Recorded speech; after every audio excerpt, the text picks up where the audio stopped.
हमारे दर्शक ये समझना चाहिए, मातृभाषा होती क्या है?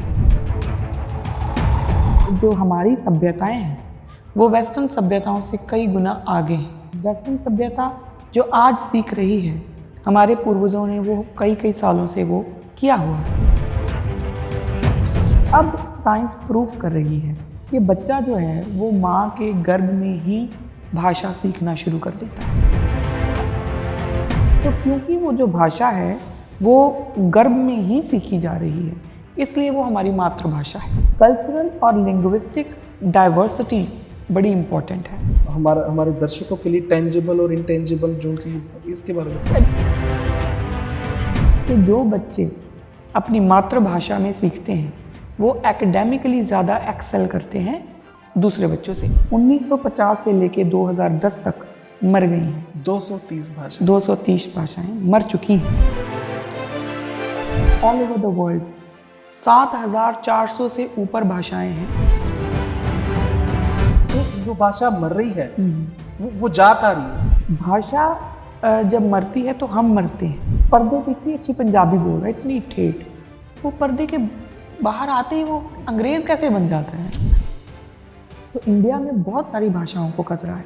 आपने पूछा क्यों खतरा है? तो जो जिनको आज लग रहा है कि हमने पावर अब में हमारे हाथ में, हम जो चाहें करें, तो उनको शायद ये लगता है कि हम जाएंगे नहीं। ऐसा नहीं होगा। पंजाबी हिंदी को कभी नहीं खाएगी, हिंदी पंजाबी को खा जाएगी। 3 ऐसी भाषाएं हैं जिनको साइड पे कर दिया गया। स्पेसिफिकली जलंधर की संस्थाएं, उन्होंने ये डिक्लेयर कर दिया कि चाहे हम पंजाबी स्पीकिंग हैं लेकिन हम पंजाबी को मीडियम ऑफ इंस्ट्रक्शन नहीं रखेंगे। आपसे गुरमुखी छीन ली जाए, आप गुरु ग्रंथ साहब पढ़ ही नहीं सकते। अगर कोई पूरे पंजाब का मार्गदर्शन कर सकता है तो वो गुरु ग्रंथ साहब ही कर सकते हैं। सिखों के 10वें गुरु गुरु गोबिंद सिंह जी ने सिखों को शब्द गुरु के साथ जोड़ा। शब्द गुरु के साथ जुड़ने का सिखों के लिए ये अर्थ था कि हम गुरु से जब भी जुड़ना चाहें, मिलना चाहें, तो पंजाबी भाषा गुरुमुखी के समझ के पढ़ के हम गुरु तक पहुंच सकते हैं, गुरु ग्रंथ साहिब जी को समझ सकते हैं। आज पूरे दुनिया के अंदर मातृभाषा दिवस मनाया जा रहा है। आप तक प्रोग्राम हम जो लेकर आ रहे हैं, उससे पहले ये बात बतानी इसलिए जरूरी थी क्योंकि अलग एक बात है सिख धर्म के अंदर कि सिखों के पास अपनी लिपि है, सिखों के पास अपनी गुरमुखी है, अपनी बोली है, भाषा है। इसके अलावा अगर हम चंद साल पहले की या साल 1928 की बात करें, जब ये बात की जाती है मोतीलाल नेहरू की तरफ से कि भारत के अंदर जब भी सूबे बनेंगे तब वो भाषा के आधार पर होंगे, लेकिन 1947 के बाद पंजाबी, सिंधी और उर्दू भाषा के आधार के ऊपर सूबे क्यों नहीं बनते, आइए जानते हैं। वाहिगुरु जी का खालसा, वाहिगुरु जी की फतेह। सिक्खी अनप्लग देख रहे हैं आप। मैं अमनप्रीत सिंह आप सबका एक बार फिर से स्वागत करता हूं। अभी भी हमारे दर्शक जो हमारे प्लेटफॉर्म के ऊपर आके हमारे प्रोग्राम्स देख रहे हैं, उनमें से 93.5% हमारे सब्सक्राइबर्स नहीं हैं। मैं आपसे विनती करता हूं, जब भी आप हमारे इस चैनल के ऊपर आएं, मेक श्योर करें, ध्यान में रखें कि आपने सब्सक्राइब किया है या नहीं, क्योंकि हम यहाँ पे बैठ के आपके लिए ही जो सिक्खी के साथ जुड़ी हुई धारणाएं गलत हैं, उनसे कैसे बाहर आया जाए, कैसे उभरा जाए, उसकी बातचीत करते हैं। आज बात करेंगे मातृभाषा दिवस के ऊपर। देश दुनिया में मनाया जा रहा है, भारत में भी कई आयोजन हुए होंगे।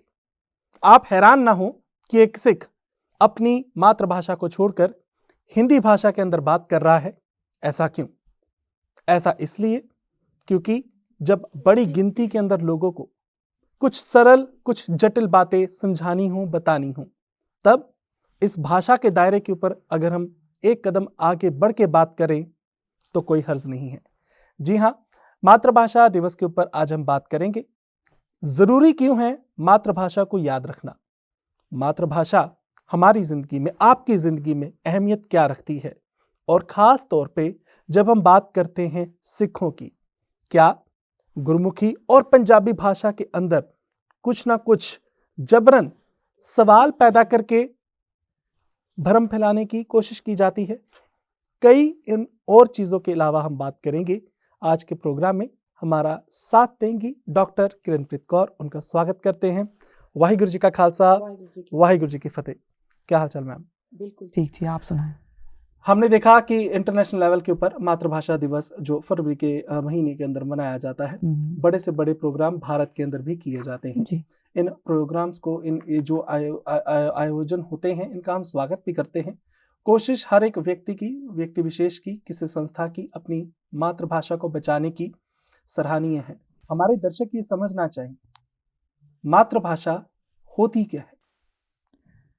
मातृभाषा को अगर आप सरल लफ्ज़ों में समझना चाहें तो जो आपकी माँ की भाषा है उसको आप मातृभाषा कहते हैं, लेकिन इसको फिर वो बड़ा सुपरफिशियली, बड़ा सिंप्लीफाई करके देखा गया है जी। और शायद क्योंकि जो हमारी सभ्यताएं हैं वो वेस्टर्न सभ्यताओं से कई गुना आगे हैं, और ये मैं किसी इमोशंस में आके नहीं बोलती, ये मैं बाकायदा फैक्चुअल चीज़ों के ऊपर बोलती हूँ। वेस्टर्न सभ्यता जो आज सीख रही है, हमारे पूर्वजों ने वो कई सालों से वो किया हुआ है। हमारे वहाँ पे शुरू से ही इसको मातृभाषा बोलते हैं। उसको जब इन्होंने प्रॉपर ट्रांसलेट किया तो मदर टंग बोलना शुरू किया। समझा ये गया कि शायद मदर टंग इसलिए क्योंकि ये माँ की भाषा और बच्चे को सबसे पहले उसकी माँ ही कुछ सिखाती है। जी। अब साइंस प्रूफ कर रही है कि बच्चा जो है वो माँ के गर्भ में ही भाषा सीखना शुरू कर देता है। इसकी रिसर्च हुई है बाकायदा। यूनिवर्सिटी ऑफ वॉशिंगटन का इंस्टीट्यूट है, institute of for learning and brain sciences, उनकी पैट्रिशिया कोहल, उनकी रिसर्च है बाकायदा। वो कहती है कि जो लास्ट के 10 हफ्ते होते हैं गर्भ में, तब बच्चा जो है वो माँ के वॉवल्स की साउंड जो हैं उनको रजिस्टर करना शुरू कर देता है। जब वो बच्चा जन्म लेता है तो वो माँ की उन भाषा, उन आवाज़ों से, उन ध्वनियों से पहले से ही वो उसकी जान पहचान होती है। इसीलिए जब वो पैदा होता है तो वो माँ की आवाज़ पहले पहचान लेता है। जी। माँ की चाहे उसको और समझ, अल्फाज उसको समझ नहीं आ रहे क्योंकि गर्भ के अंदर वो देख नहीं पा रहा, लेकिन उसको साउंड समझ में आती हैं। तो क्योंकि वो जो भाषा है वो गर्भ में ही सीखी जा रही है, इसलिए वो हमारी मातृभाषा है ना। अभी बाकी जो चीज़ें हैं कि ये मदर टंग इसलिए क्योंकि माँ ने बोली है तो माँ ने सिखाई, वो बाद की बात है। बच्चा माँ के गर्भ से ही सीखना शुरू हो जाता है, इसलिए वो मातृभाषा है। जी। तो हम जिस दिवस को मना रहे हैं, तो ये दिवस हमारी उस माँ की तरफ से सिखाई गई भाषा को रोशनी में लाता है, या जो रिसर्च कह रही है वो? जो ये तो इंडिविजुअल टू इंडिविजुअल फर्क पड़ेगा, क्योंकि कौन किसको कितनी गहरी चीज में समझता है, कैसा गहरा उतरता है, ये तो उसके ऊपर समझ आएगी। हमारे जो इंडिक सिविलाइजेशन की बड़ी पुरानी कथा कहानियां हैं, जिसमें ये आता है कि कोई अभिमन्यु माँ के पेट से ही वो जो चक्रव्यूह का रास्ता सुन के गए थे और उसके बाद उनकी माँ सो गई और इसलिए वो वहां से निकलने का रास्ता नहीं जानते थे। तो हमारे वहां पे ये ऑलरेडी बहुत पुरानी परंपरा है जिसमें ये माना गया है कि माँ के पेट में ही बच्चा सीखता है। वेस्टर्न सभ्यता बहुत समय तक इसको ये समझती रही कि क्योंकि माँ बच्चे की पहली टीचर होती है तो वो सिखाना शुरू करती है, इसलिए जो है वो माँ की भाषा, वो वेस्टर्न सभ्यता है। हर बंदा किसी चीज को कितनी गहराई से समझता है वो उसके ऊपर डिपेंड करेगा कि उसको कैसे मनाना है ये दिन। जी। अगर हम देखें तो साल के 365 दिनों के अंदर तकरीबन 1000 से ऊपर ऐसे समागम होंगे, ऐसे दिन होंगे जो हम डेडिकेट कर देते हैं। माँ बोली, जिसको हम पंजाबी में हिंदी के अंदर मातृभाषा कहते हैं, मातृभाषा दिवस मनाने आज के समय में जरूरी क्यों नजर आ रही है? मातृभाषा का दिवस मनाना ज़रूरी क्यों है, वो एक क्वेश्चन है कि उसके बारे में पहले हमें ये जानना पड़ेगा कि ये दिन शुरू क्यों हुआ जी। और उससे भी पहले ये जानना पड़ेगा कि मातृभाषा ज़रूरी क्यों है जी। तो मैं पहले इस बात पे आऊँगी कि मातृभाषा ज़रूरी क्यों है। अगर मुझे वो सेकंड क्वेश्चन भूल जाए तो मुझे आप याद दिला दीजिएगा। देखिए, मातृभाषा जो है ना वो 3 लेवल्स पे बड़ी ज़रूरी है। ग्लोबल लेवल पे बड़ी ज़रूरी है, सोसाइटल स्ट्रक्चर के लिए बड़ी ज़रूरी है और इंडिविजुअल के लिए बड़ी ज़रूरी है। ये तीनों लेवल्स के हम बात करेंगे। ग्लोबल लेवल पे इसलिए ज़रूरी है क्योंकि हम बोल रहे हैं कि दुनिया जो है ना वो ग्लोबल विलेज बनती जा रही है जी। आप ये कभी किसी ज़माने में हुआ करता होगा कि आप किसी एक जगह के हो तो आपको दूसरी जगह के बारे में पता ही नहीं। आज हमारे पास इंटरनेट है, उसके माध्यम से हमको हर कोने के बारे में अगर हम जैसी जानकारी हासिल करना चाहें हम कर सकते हैं। जी। तो ये ग्लोबल विलेज बनती जा रही है। लेकिन अगर उस ग्लोबल विलेज में रहते हुए आपको आपके पड़ोसियों के बारे में पता ही नहीं है तो वो ग्लोबल विलेज नहीं हुआ। फिर वो बड़ा ड्राई कॉस्मोपॉलिटन हो गया। तो अगर आपको ग्लोबल कॉस्मोपॉलिटन क्रिएट करना है तो आपको किसी की भाषा के बारे में जानने की ज़रूरत नहीं। लेकिन अगर आपको ग्लोबल विलेज क्रिएट करना है तो फिर आपको एक पीस और हार्मनी के लिए एक दूसरे की जो मान्यताएं हैं, एक दूसरे के ट्रेडिशंस हैं, कल्चर्स हैं, बिलीफ हैं, उनको समझना पड़ेगा। अगर आप नहीं समझेंगे तो आप बार बार उनके ऊपर चोट करते रहेंगे और आपको पता भी नहीं होगा कि मैंने उसके ऊपर चोट कर दी है। जी। तो इसलिए ग्लोबल लेवल के ऊपर ये बड़ा ज़रूरी है और ये तो यूएन भी मान रहा है अब कि अगर इनको ग्लोबल पीस प्रमोट करना है ना, तो उनको जो इंडिजिनस लैंग्वेजेस हैं उनको सीखना या एटलीस्ट उनके बारे में पता होना बड़ा ज़रूरी है। दूसरी बड़ी बात यह है कि जब आप ग्लोबल विलेज की बात करते हो, जब आप ग्लोबलाइजेशन की बात करते हो तो आप पूरी दुनिया को एक सांचे में लेके आने की बात करते हो। लेकिन वो एक सांचा कौन सा हो, उसमें आप सब कुछ होमोजेनियस नहीं कर सकते। उसमें आपको डाइवर्सिटी को ही रिस्पेक्ट करना पड़ेगा। जी। और जब आप डाइवर्सिटी को रिस्पेक्ट करते हो, क्योंकि एक बड़े अच्छे लिंग्विस्ट हैं के डेविड हैरिसन, बड़े अच्छे लिंग्विस्ट हैं, उनका बहुत लंबा चौड़ा काम है। वो ये एक बात बोलते हैं कि जब वो भाषाओं की खोज में निकले तो वो कहते हैं कि जितनी मैंने भाषाओं को देखा मुझे पता चला कि अगर ये भाषाएं खो गई तो इनके साथ ये जो नॉलेज है वो भी खो जाएगी। क्योंकि कुछ ऐसी वनस्पतियां हैं जो सिर्फ उन ट्राइब्स के लोगों को ही पता है, वो बाहर एग्जिस्ट ही नहीं करती, है ना। तो अगर ये लोग खत्म हो गए तो ये तो वनस्पतियां भी खत्म हो जाएंगी, हमें पता ही नहीं होगा कि इनका काम क्या है। कुछ ऐसी वनस्पतियां को वो नाम लिखते हैं कि ये हर्ब्स हैं, हमें नहीं पता कि ये कौन है, क्या है। ये अपनी लोकल लैंग्वेज में उनका नाम भी लेते हैं जी। और बाकायदा उसको अपनी लोकल मेडिसिन में मिक्स भी करते हैं। तो ये तो हो गया ग्लोबल लेवल के ऊपर कि अगर ग्लोबल विलेज है तो ग्लोबल विलेज का मतलब ये है कि आप मुझसे कुछ लो, मैं आपसे कुछ लेती हूँ, आप मुझसे कुछ सीखो, मैं आपसे कुछ सीखती हूँ। और अगर मुझे ये कहना है कि नहीं सिखाऊंगा सिर्फ मैं, बाकी सब सीखो, मैं इंग्लिश की बात कर रही हूँ क्योंकि मेजॉरिटी जो इंग्लिश स्पीकिंग नेशंस हैं और इंग्लिश स्पीकिंग पीपल भी, उनको ये लगता है कि हमें सब आता है। जो अपनी मातृभाषा बोल रहा है उसको तो कुछ, उसके तो अल्ले पल्ले कुछ है नहीं, तो वो सिखाने की कोशिश करते हैं। तो फिर आप ग्लोबल क्लासरूम क्रिएट कर रहे हो, ग्लोबल विलेज नहीं। इसलिए तो हो गया ग्लोबल लेवल के ऊपर। अगली बात आती है सोसाइटी के लिए। सोसाइटी के लिए जो मातृभाषा है वो इम्पोर्टेंट इसलिए है क्योंकि अगर आप किसी सोसाइटी को उसकी मातृभाषा को आप एक्सेप्ट नहीं करते तो आप एक सस्टेनेबल सोसाइटी डेवलप नहीं कर सकते। उसका मतलब क्या है, मान लीजिए आपका एक मोहल्ला है, आप एक मोहल्ले में इकट्ठे रहते हो, आपकी एक भाषा है, किसी की तमिल हो सकती है, किसी की बंगाली हो सकती है, किसी की हिंदी हो सकती है, किसी की पंजाबी हो सकती है। अब जो एक बंदा, किसी कोई भी एक भाषा वाला, वो कहे बाकी सब मेरी भाषा में बात करो तो मुझे आपकी भाषा अच्छी नहीं लगती या मैं बोल नहीं सकता या ऐसा कुछ भी बोले, तो वो जो है ना वो सोसाइटी में कॉन्फ्लिक्ट पड़ेगा। पीछे एक बार पंजाब में आई थिंक हिंदी दिवस मनाया गया था और बाकायदा स्टेज से किसी ने बोल दिया था कि हिंदी जो पंजाबी है ये तो अनपढ़ों की गवारों की भाषा है ना। और वहाँ पे वो विरोध हो गया। विरोध इस चीज़ का नहीं था कि हिंदी दिवस मनाया जा रहा है, क्योंकि अगर इसका विरोध होता तो पहले ही होता। वो विरोध तब हुआ जब पंजाबी को गाली दी गई। तो इसका मतलब है जब आप एक सस्टेनेबल सोसाइटी डेवलप करने की बात करते हो ना, आपके लिए बहुत इम्पोर्टेंट है कि उस सस्टेनेबल सोसाइटी के सारे मेंबर्स को आप बराबर मान दें, इज्जत दें, उनकी भाषा को इज्जत दें। दूसरी बात जो है, कल्चरल और लिंग्विस्टिक डाइवर्सिटी बड़ी इम्पोर्टेंट है। हम पहले ही बात कर चुके जो कि डेविड हैरिसन है, वो इतना कुछ लिखते हैं कि इतनी सारी भाषाएं हैं और इतनी भाषाओं में इतने सारे नाम भी हैं। अगर उस सबको हमें बचा के रखना है ना, वो नॉलेज बचा के रखनी है, तो फिर ये भाषाएं, अलग अलग भाषाओं को हमें प्रमोट करना होगा।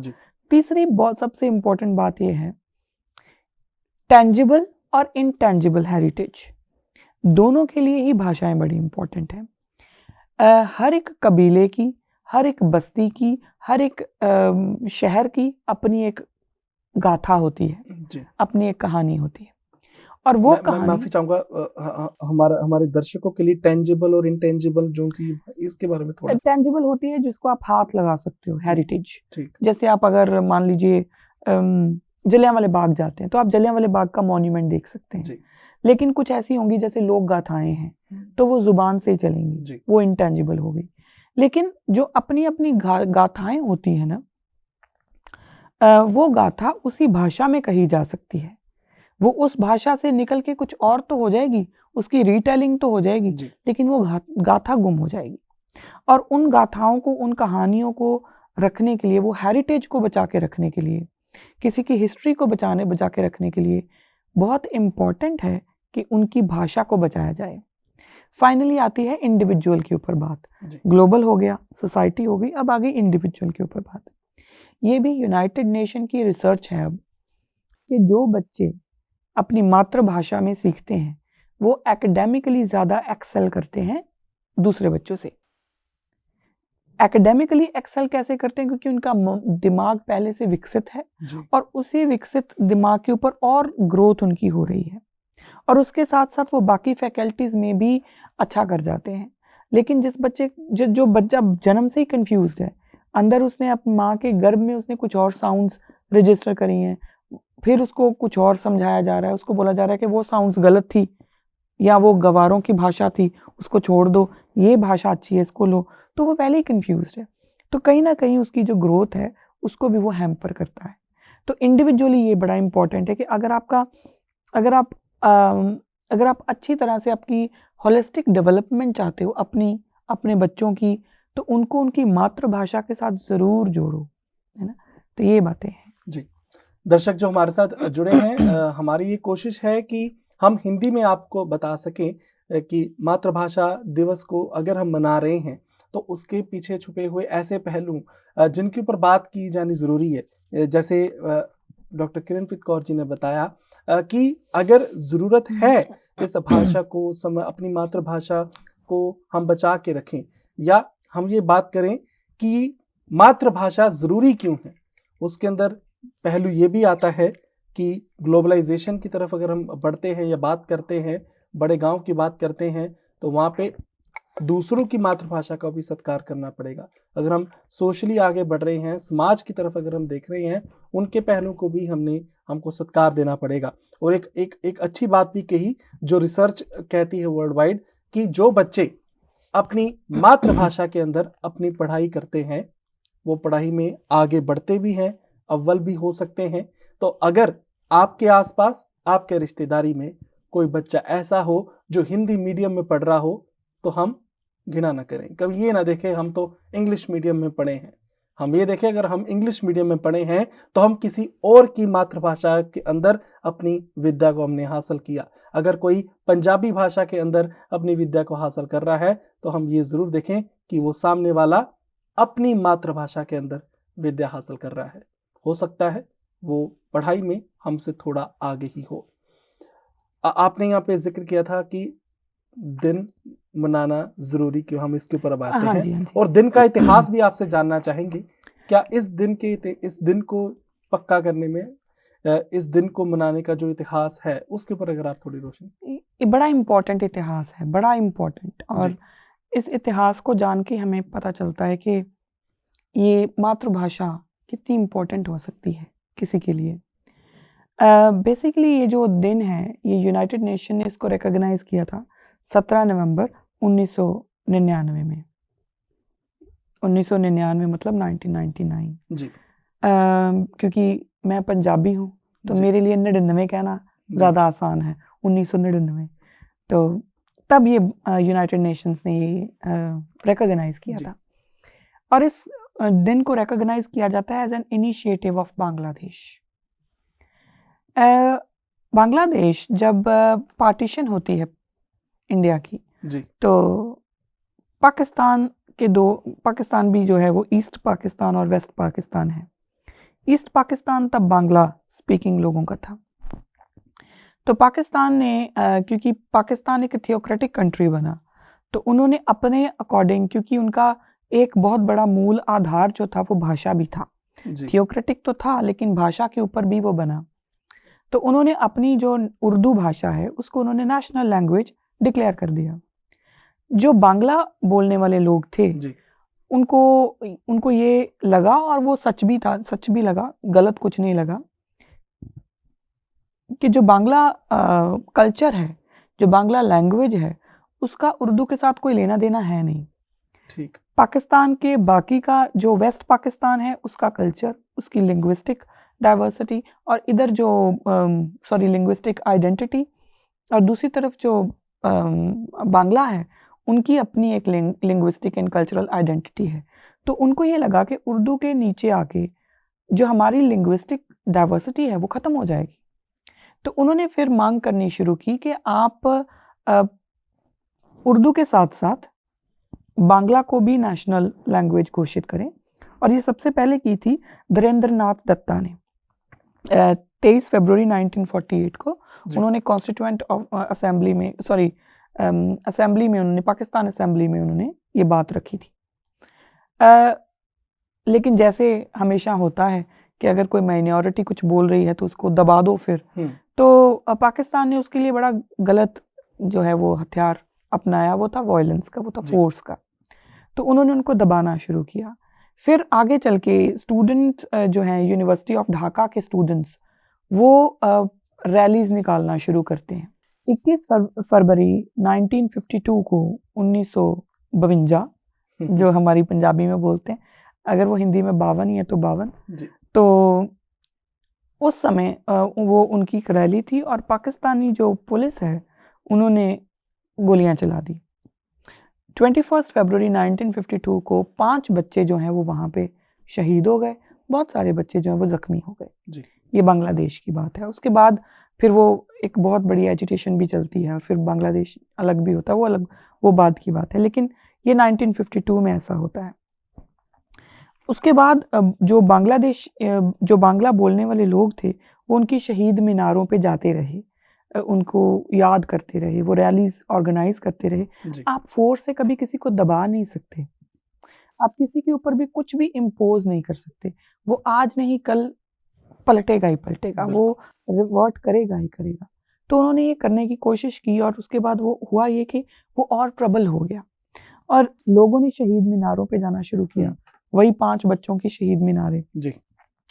तो उसके बाद 9 जनवरी 1998 कनाडा के रहने वाले 2 लैंग्वेज एक्टिविस्ट, एक का नाम है रफीकुल इस्लाम और दूसरे का अब्दुल सलाम, वो दोनों कोफी एनन को एक पत्र लिखते हैं और उस पत्र में ये जो 21 फरवरी 1952 को जो हुआ उस दिन को वो मान्यता देने की बात करते हैं कि इसको मान्यता दी जाए। और कोफी एनन तब सेक्रेटरी जनरल थे यूएन के। तो वो बात बाकायदा फिर, क्योंकि बांग्लादेश असेंबली में भी वो जो प्रपोजल है वो उसके ऊपर बांग्लादेश असेंबली में भी बात होती है, क्योंकि तब तक बांग्लादेश अलग हो चुका था जी। तो वहाँ पे बात होती है। उसके बाद फिर वो प्रॉपर एक स्टेट के थ्रू, क्योंकि फ्रांस के थ्रू वो गए थे, फिर वो यूएन में बात रखी भी गई, क्योंकि वहाँ पे भी बांग्लादेश का एम्बेसडर था फ्रांस में, तो उन्होंने फ्रांस से बात करी, क्योंकि France was a permanent member, तो वो बात कर सकते थे। तो वो बात हुई और ये जो दिन है फिर फाइनली 1999 में इसको रिकॉग्नाइज किया गया और पहली बार 2000 में ये मनाया गया। तो ये इसका इतिहास है। ये पहली शहीदी है जो अपनी लिंग्विस्टिक आइडेंटिटी के लिए हुई है, मतलब पहली शहीदी जो रिकॉर्ड हुई जी। वैसे उससे पहले पंजाब में तो शहीदियां, जब पंजाबी सूबा मोर्चा लगा है और तब से ही हो रही, पंजाबी सूबा मोर्चा बाद में लगता है, उससे पहले भी वो हम पंजाब तो कब से लड़ रहा है अपनी लिंग्विस्टिक आइडेंटिटी के लिए, लेकिन जो रिकॉग्नाइज हुई हैं वो ये पहली शहीदियां हैं जी, है ना। तो ये इस दिन का महत्व है। यहाँ से हमें पता चलता है कि आपके लिए आपकी भाषा कितनी इम्पोर्टेंट होनी चाहिए, है ना? जी। जिस दिन को हम मना रहे हैं उस दिन के पीछे ऐसा भी इतिहास छुपा हुआ है जिसके अंदर लोगों ने शहादतें दी हों।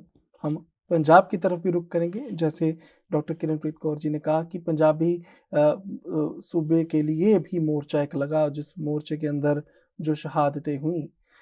आज के संदर्भ के अंदर जब हम बात कर रहे थे, हमने देखा कि बोली जरूरी क्यों है, जी जी। मातृभाषा जरूरी क्यों है, मातृभाषा का जो दिवस हम ये मना रहे हैं इसका इतिहास क्या है।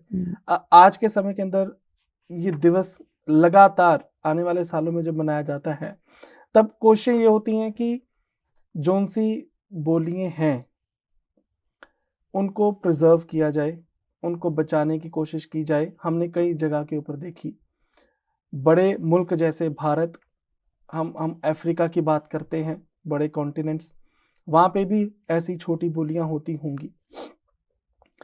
भाषा को संभाल के रखना ताकि भाषा मरे ना, ये दो पहलू हैं। अगर भाषा है तो क्या वो कभी मर भी सकती है? बिल्कुल भाषा मर सकती है, भाषाएं मरी हैं। यूनाइटेड नेशन की रिपोर्ट है, बाकायदा उन्होंने इंडेंजर्ड लैंग्वेजेस के ऊपर एक रिपोर्ट दी है, और उससे पहले उन्होंने उन भाषाओं की बात करी है जो मर चुकी हैं जी। तो 230 भाषाएं 1950 से लेके 2010 तक मर गई हैं। 230 भाषाएं मर चुकी हैं। जब हम कहते हैं मर चुकी हैं तो इसका मतलब यह है कि उनको बोलने समझने वाला एक भी बंदा जीवित नहीं है। तो 230 भाषाएं जब मरी हैं तो ये समझ लें कि 230 सभ्यताएं मर गई हैं, और ये रुकना नहीं है। यूनाइटेड नेशन की ही रिपोर्ट है, उनका एक उन्होंने अब, क्योंकि उनके बहुत सारे इनिशिएटिव चल रहे हैं, तो एक इनिशिएटिव है Atlas of endangered languages, Atlas of languages भी एक है। तो उसमें वो बताते हैं कि तकरीबन पूरे ऑल ओवर द वर्ल्ड 7,400 से ऊपर भाषाएं हैं। 2030 आते आते तकरीबन 90% लैंग्वेजेस खत्म हो जाएंगी।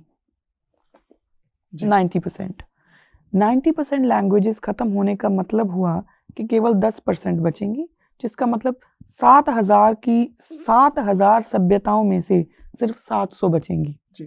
तो ये अपने आप में बड़ा एक अलार्मिंग है।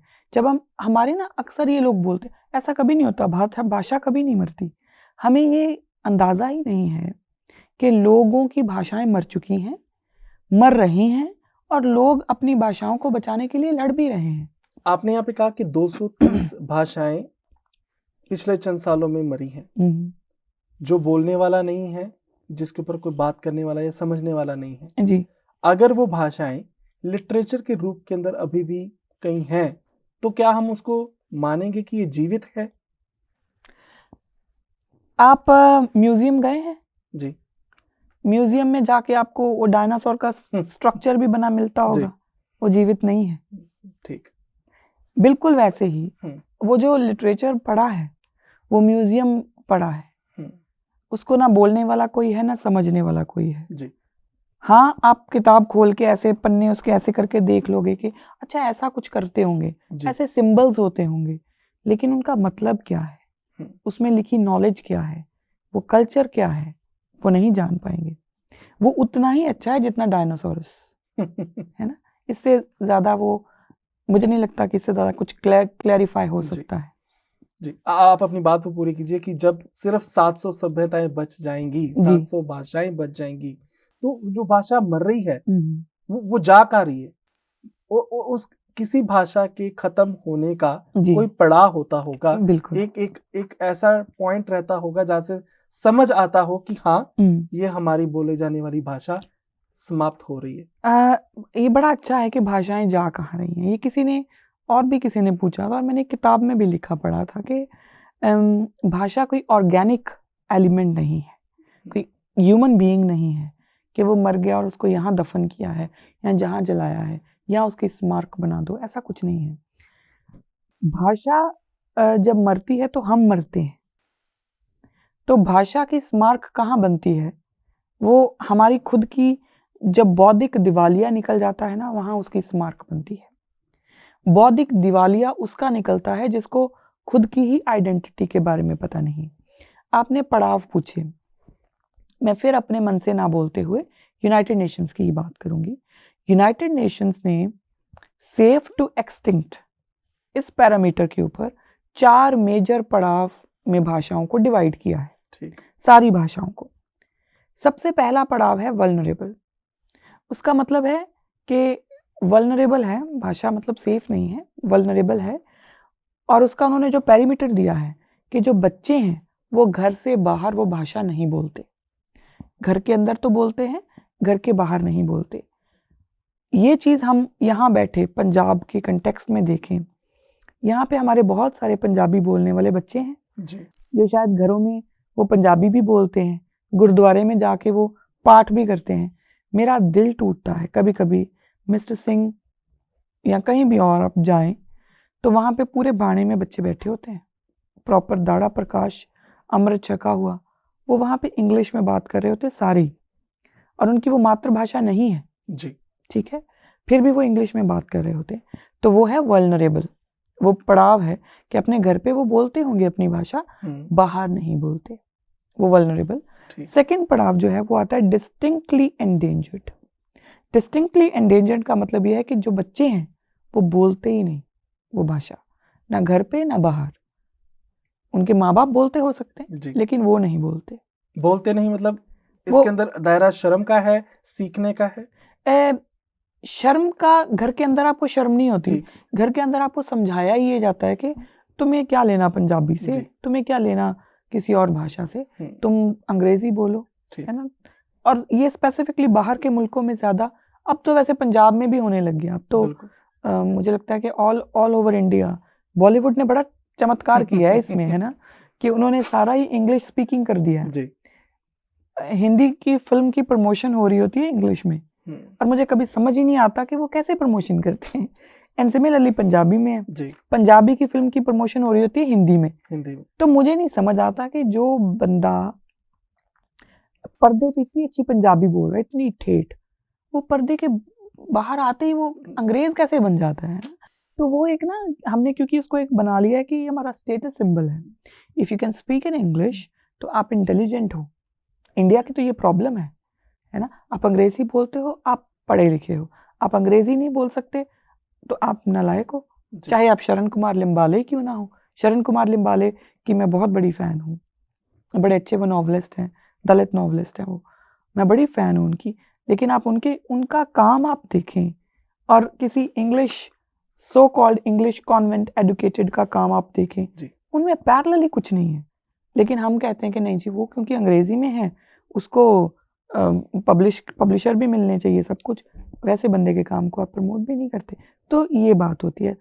बच्चे इसलिए नहीं बोलते कि उनको शर्म आती है, बच्चे इसलिए नहीं बोलते क्योंकि उनको सिखाया जाता है घर पे, ये जो भाषा है ना तुम्हारी, इसको तो तुम रहने दो, तुम घर पे बोल ही सकते हो। फिर धीरे धीरे वो घर पे भी बोलनी बंद हो जाते हैं, क्योंकि एक पीढ़ी घर पे बोलती है, बाहर बोलना बंद होती है। उनके बच्चे जो हैं वो फिर घर पे भी बोलना बंद हो जाते हैं, क्योंकि उनको उनके माँ बाप ने ही नहीं सिखाया। उसकी अगली पीढ़ी जो आती है वो फिर उस भाषा को स्वेयरली इंडेंजर्ड बना देती है। स्वेयरली इंडेंजर्ड का मतलब हुआ कि सिर्फ ओल्डर जनरेशन के ही बच्चे मतलब सिर्फ ओल्डर जनरेशन बोलती है घर पे, लेकिन वो बोलती है। उस ओल्डर जनरेशन के साथ आपको बात करने के लिए फिर भी आपकी मातृभाषा की जरूरत है, वो होती है स्वेयरली एंडेंजर्ड। फाइनली आती है क्रिटिकली एंडेंजर्ड। क्रिटिकली एंडेंजर्ड वो भाषा होती है जिसमें जो ओल्डर जनरेशन है वो भी बहुत कम बोलती है, वो भी जब कभी आपस में मिले तो बोल ली, बच्चों के साथ वो भी इंग्लिश में या कोई और भाषा बोलती है, वो होती है क्रिटिकली एंडेंजर्ड। और उसकी जो अगली पीढ़ी होगी वो फिर एक्सटिंक्ट, क्योंकि अब जरूरत नहीं, कोई बोलेगा ही नहीं। तो ये पड़ाव होते हैं इसके। तो आपके कहने का मतलब है कि एक स्टेज होती है इन चारों स्टेजों में से ही, जहां पर किसी भाषा को अगर हम रिवाइव करना चाहें, बचाना चाहें, तब उसको वहां पे इनिशिएटिव किए जा सकते हैं, कोशिशें की जा सकती हैं। अगर हम भारत की तरफ थोड़ी नजर मारें, निगाह डालें, भारत के में और पंजाब में भी कई ऐसे प्रोमिनेंट फेसेस रहे हैं जिनके बीते समय के अंदर आए बयान भाषा के ऊपर ही थोड़ा चर्चा का विषय रहे। यहाँ पे मैं जिक्र में लाना चाहूंगा गुरदास मान का वो बयान, जब वो कहते हैं कि हम माँ बोली को जितना सत्कार देते हैं, तब वैसा ही सत्कार, प्यार, अदब अपनी मासी बोली को भी देना चाहिए। जी। ये माँ बोली और मासी बोली, माँ बोली शब्द के साथ मातृभाषा शब्द के साथ मासी भाषा शब्द भी आ सकता है। ये तो पता ये वही जैसे हमने शुरू ही इस बात से किया था कि ये आपकी समझ है कि आप किसी चीज को कैसे समझते हो। जी।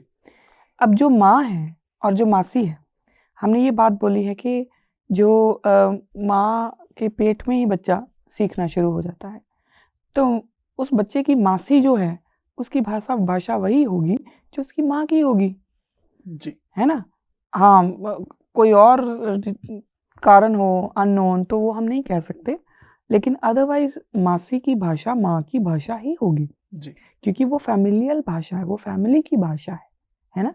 तो उनका ये बयान ना वो बड़ा अटपटा लगा था। जी।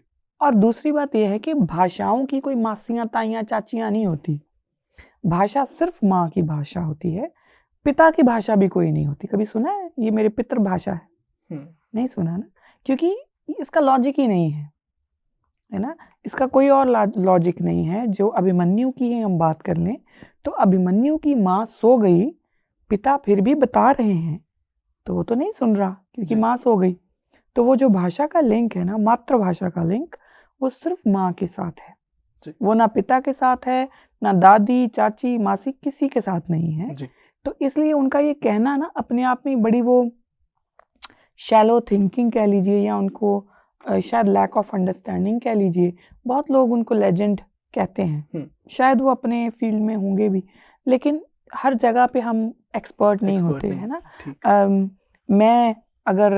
मैं एक सब्जेक्ट पढ़ाती हूँ यूनिवर्सिटी में, तो अब कल को मैं उठ के बोलूँ कि नहीं जी अब मैं तो ज्योग्राफी भी पढ़ाऊंगी, है ना, तो दैट आई कांट डू। या प्रॉब्ली मेरी सिस्टर हैं, वो बायोटेक्नोलॉजिस्ट हैं, वो साइंटिस्ट हैं बायोटेक्नोलॉजी में, मैं उनको बोलूँगी क्योंकि वो मेरी सिस्टर है, मेरी बहन है, वो साइंटिस्ट है, तो मैं भी बायोटेक्नोलॉजी पढ़ा सकती हूँ क्योंकि मासी है ना, तो ये मेरा मासी सब्जेक्ट हो गया। तो वो नहीं होता, ऐसे नहीं होता। तो उनको भी शायद हर किसी को हमें हर किसी को उसी चीज़ में हाथ डालना चाहिए जिसमें हम एक्सपर्ट है, ना कि हर किसी जगह पे हमें अपनी वो जो इंटेलेक्चुअल एबिलिटीज़ हैं वो दिखानी चाहिए, क्योंकि हमेशा वो काम नहीं करती। जी।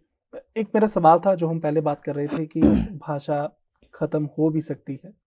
भारत के संक्षेप में हम जब देखते हैं जहाँ पे इतनी डाइवर्सिटी है जो नज़र आती है, महसूस करें तो भाषा कई किलोमीटर के दायरे के ऊपर बदल जाती है जी। पर भारत जैसे मुल्क के अंदर क्या कभी भी किसी भाषा को खतरा हो सकता है? उसके क्या कारण हो सकते हैं? भारत के अंदर बिल्कुल खतरा हो सकता है हुआ है। एक तिब्बतियन बॉर्डर पे एक ट्राइब है, उसका नाम है जाड ट्राइब, JAD। उन ट्राइब की जो भाषा है वो खत्म हो गई है, वो अब एग्जिस्ट नहीं करती, वो एक्सटिंक्ट है जी। वो भारत के अंदर ही हुआ है। उसके साथ साथ और बहुत सी ऐसी अवधी, भोजपुरी, कोंकणी या मैथिली, ब्रज भाषा, मागाई, अंगिका, ये बहुत सारी ऐसी हैं जो डिस्टिंक्टली रिलेटेड हैं हिंदी के साथ, वो उनको भी खतरा है। ये मैं नहीं बोल रही हूँ, ये एक पेपर है, अगर आप चाहें तो मैं पेपर का नाम बता सकती हूँ, 1 मिनट आप दें तो, किसी को अगर पढ़ना हो तो वो पढ़ सकते हैं। जी, रोशन किशोर 2017 में इनका how a Bihari lost his mother tongue to Hindi, ये एक नॉवल है, कोई भी टाइप करेगा गूगल पे ही आ जाएगा, वो देख सकते हैं। दूसरा पेपर है, ये मेरा पेपर है तो मैं वो देख रही हूँ जो मैं रेफरेंसेस दिए हैं मैंने। लखन गुसाई का 2012 का पेपर है, the effectiveness of establishing Hindi as a national language. तो इनमें इन पेपर्स को आप डाउनलोड करके देखें, पढ़ें, आपको समझ में आएगा कि बहुत सारी भाषाएं इंडिया के अंदर ही खतरे में हैं। एक और है वो गणेश नारायण देवी, उन्होंने बकायदा एक सर्वे शुरू किया था और उस सर्वे का नाम ही peoples linguistic survey of India है जी। वो उन्होंने ऑनलाइन सर्वे रखा था कि जो भी आपकी भाषा है उसको आप उसमें बताएं कि वो क्या है। और उन्होंने बकायदा रिकॉर्ड की थी कि बहुत सारी ऐसी भाषाएं हैं जो हमें पता ही नहीं है कि एग्जिस्ट करती हैं। डायलेक्ट्स तो हैं लेकिन बहुत सारी ऐसी भाषाएं जो हमें पता ही नहीं। आपको अगर मैं बोलूं कि इंडिया की पूरी भाषाओं का नाम बोलो, डायलेक्ट्स छोड़ दीजिए, जी। है ना, हमें वो 22 भाषाएं जो अपनी ऑफिशियल लिस्ट में हैं हमें उनका भी प्रॉपर पूरा नाम नहीं आता, जी। है ना। तो इंडिया की जो लिंग्विस्टिक डाइवर्सिटी है उसके साथ उसकी कल्चरल डाइवर्सिटी भी है। तो लिंग्विस्ट और कल्चरल डाइवर्सिटी के चलते हुए इतनी सारी भाषाओं का होना, लेकिन फिर हर एक भाषा के ऊपर कोई ना कोई बैठा हुआ है ना, उसको खाने के लिए। अब वो क्या है, क्योंकि लोगों को व्यापार करने जाना है, लोगों को कुछ और काम करने हैं। एक मोसांग कोई हुए हैं जिन्होंने अपनी इसी लिंग्विस्टिक सर्वे में अपनी एक चीज़ लिखी, मैं उसको आपको ऐसे पढ़ के बताती हूँ। वो कहते हैं people from tribal communities often lose their languages when they move out of the state or community to earn, or when children aren't taught their mother tongue. Children learn the state language in school and parents promote these languages over their mother tongues with the hope that it will mean a better life for their children. तो ये वही बात जो हमने की ना पूरी, कि बच्चों को वो धीरे धीरे छुड़वा देते हैं क्योंकि उनको लगता है कि अगर इनको रोटी कमानी है, इनको अपने कबीले से बाहर निकलना पड़ेगा। कबीले से बाहर निकलेंगे तो वहाँ पे इनको या तो इंग्लिश चाहिए या इनको स्टेट की भाषा चाहिए। स्टेट की भाषा के कारण वो अपनी रीजनल लैंग्वेज ख़त्म कर देते हैं, है ना। तो इंडिया में बहुत सारी भाषाओं को खतरा है। आपने पूछा क्यों खतरा है? 2 मेजर कारण हैं। पहला तो इंग्लिश, क्योंकि हम बड़े इलेबोरेटिवली डिस्कस कर रहा है कि इंग्लिश को हमारे इंडिया में, क्योंकि वो कॉलोनाइज्ड माइंड है ना हमारा अभी भी। एक बड़े अच्छे फिलोसोफर हैं फ्रांस फैनन, वो उनकी बुक है कॉलोनाइज्ड माइंड्स, वो उसमें लिखते हैं कि जो भाषा है ना वो आप कितने अभी भी कॉलोनाइज्ड हो वो बताती है। तो हम वो लोग हैं जो अंग्रेजी को हर चीज़ से ऊपर रखते हैं जी, है ना। हम अपनी पॉकेट तक जो है वो कटवाते हैं कॉन्वेंट स्कूल से कि आप लाख लो 2 लाख लो, हमारे बच्चे को अंग्रेजी सिखा दो बस, है ना, इतनी बात है। एक फिल्म आई थी पंजाबी की ऊड़ा एड़ा, तो मैं वो रिक्वेस्ट करूँगी हर एक व्यूअर को कि वो फिल्म ज़रूर देखे, क्योंकि उस फिल्म में यही है कि इंग्लिश सीखने के लिए सब कुछ दाव पे लगा दिया जाता है। ये इंडिया के कल्चर में ही आ गया अब, है ना। दूसरी बात जो है वो है हिंदी नेशनलिज्म की। हिंदी, हिंदू, हिंदुस्तान का जो नारा है उसके अंदर आप हिंदी को हर किसी के ऊपर इम्पोज कर रहे हो जी। अब मेजॉरिटी ऑफ टाइम ये बोला जाता है नहीं, हम ये नहीं कह रहे कि आप अपनी भाषा छोड़ दो। जब आप नौकरियों के लिए हिंदी कंपलसरी कर दोगे, जब आप व्यापार की भाषा हिंदी बना दोगे, जब आप मीडियम ऑफ इंस्ट्रक्शन में हिंदी दे दोगे, कोई और भाषा सीखेगा क्यों? उसको पता है कि अगर मुझे नौकरी चाहिए कहीं भी तो मुझे मेरी भाषा ने नौकरी देनी नहीं है ना। और रीजनल नौकरियां आप खत्म कर रहे हो, सभी को आप शहर की तरफ भागने के लिए मजबूर कर रहे हो, जमीनें आप नहीं रहने दे रहे, तो फिर उनके पास और कोई रास्ता नहीं बचता कि वो अपनी भाषा को छोड़ के हिंदी को अपनाएं। और फिर धीरे धीरे ऐसे ही होगा, जैसे हमने पड़ाव की बात करी, वो ऐसे ही वो पड़ाव दर पड़ाव जाते जाते एक दिन आता है कि जैसे जाट ट्राइब की भाषा खत्म हो गई, तिब्बत इंडिया का हिस्सा है वो इतना हिस्सा, तो लेकिन वो खत्म हो गई, तो ऐसे ही बाकी सारी रीजनल लैंग्वेजेस भी खत्म हो जाएंगी।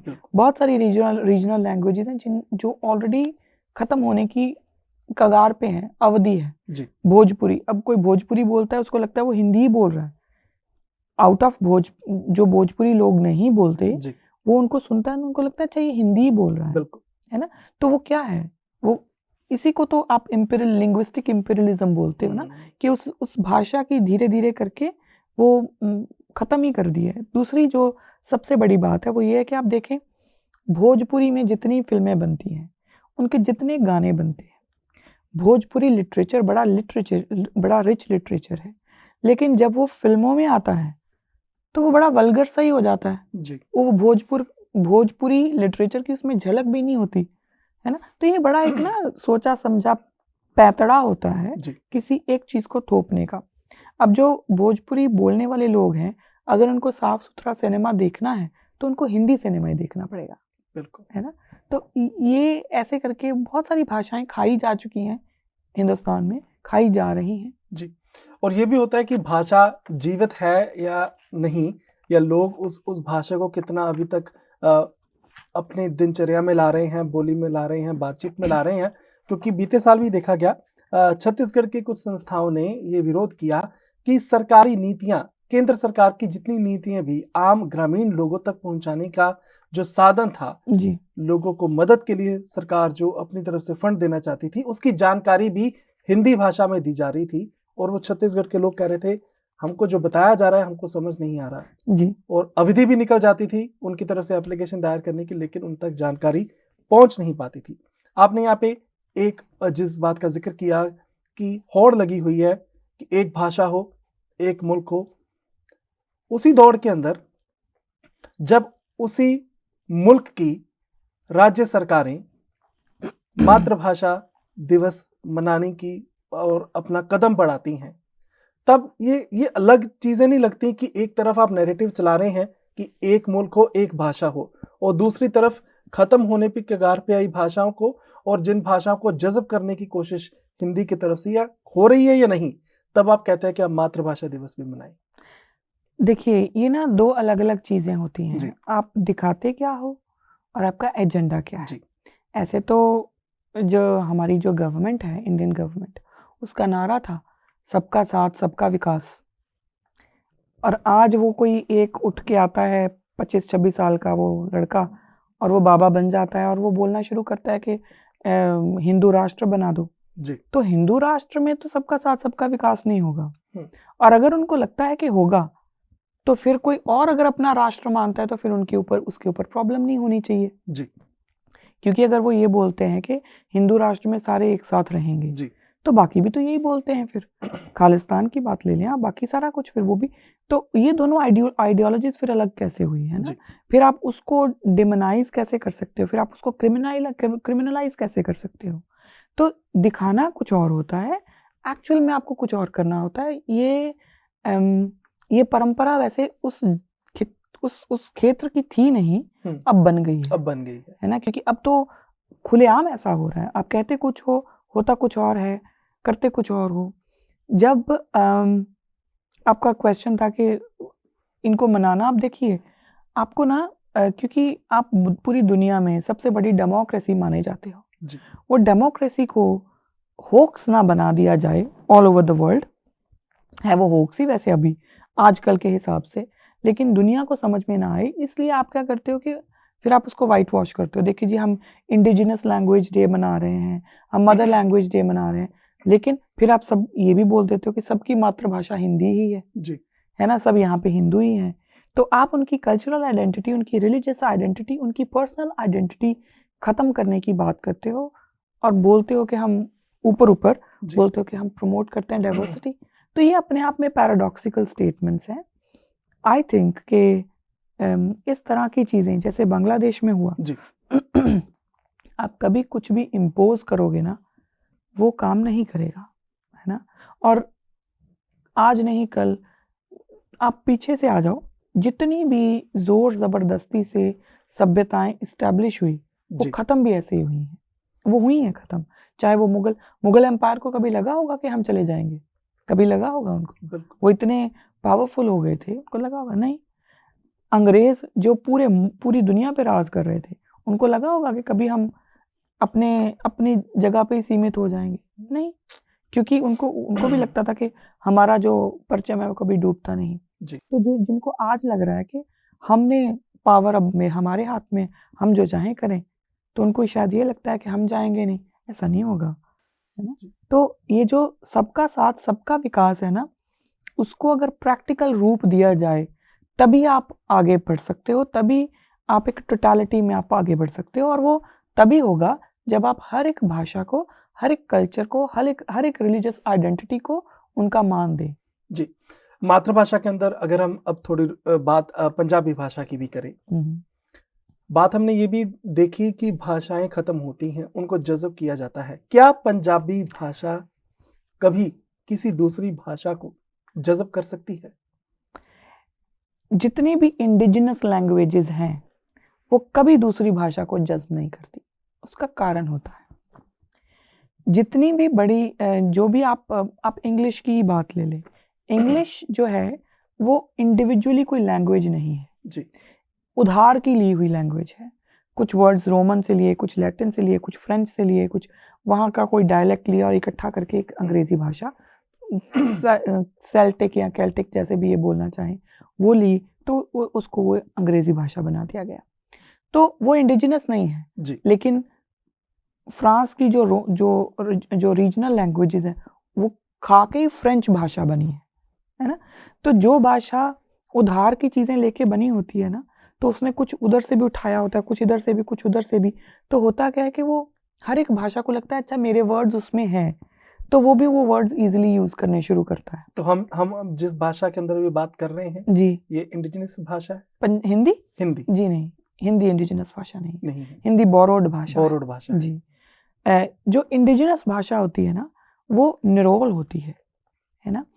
बहुत सारे लोग ये बोल देते हैं कि देखिए जी पंजाबी के जो वर्ड्स हैं वो संस्कृत से मिलते हैं। आप ऐसे देखेंगे तो आप तमिल के भी कुछ वर्ड्स देखेंगे मिलते होंगे, क्योंकि इंडिजिनस भाषाएं जो है ना उनके रूट से एक होते हैं, है ना। ये सारे स्वर-सिनी भाषा की ब्रांचेज हैं जी, लेकिन स्वर-सिनी प्राकृत से निकलती है ना। और ठीक है, स्वर-सिनी को बाद में आपने संस्कृत कहना शुरू कर दिया, वो आपकी मर्जी है, लेकिन वो जो मूल है वो प्राकृत है। जी, तो प्राकृत भाषा से जो भाषाएं निकली हैं उसमें पंजाबी एक है, बंगाली एक है, मराठी एक है, तमिल एक है। वो जो उन प्राकृत से जो निकली हैं भाषाएं वो इंडिजिनस लैंग्वेजेस हैं।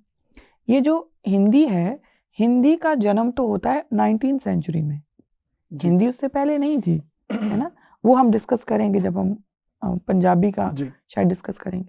तो इसलिए जो इंडिजिनस भाषा होती है ना उसके पास अपना सब कुछ अपना होता है, अपनी डायलेक्ट होता है, अपना वोकैबुलरी होती है, अपना ग्रामर होता है।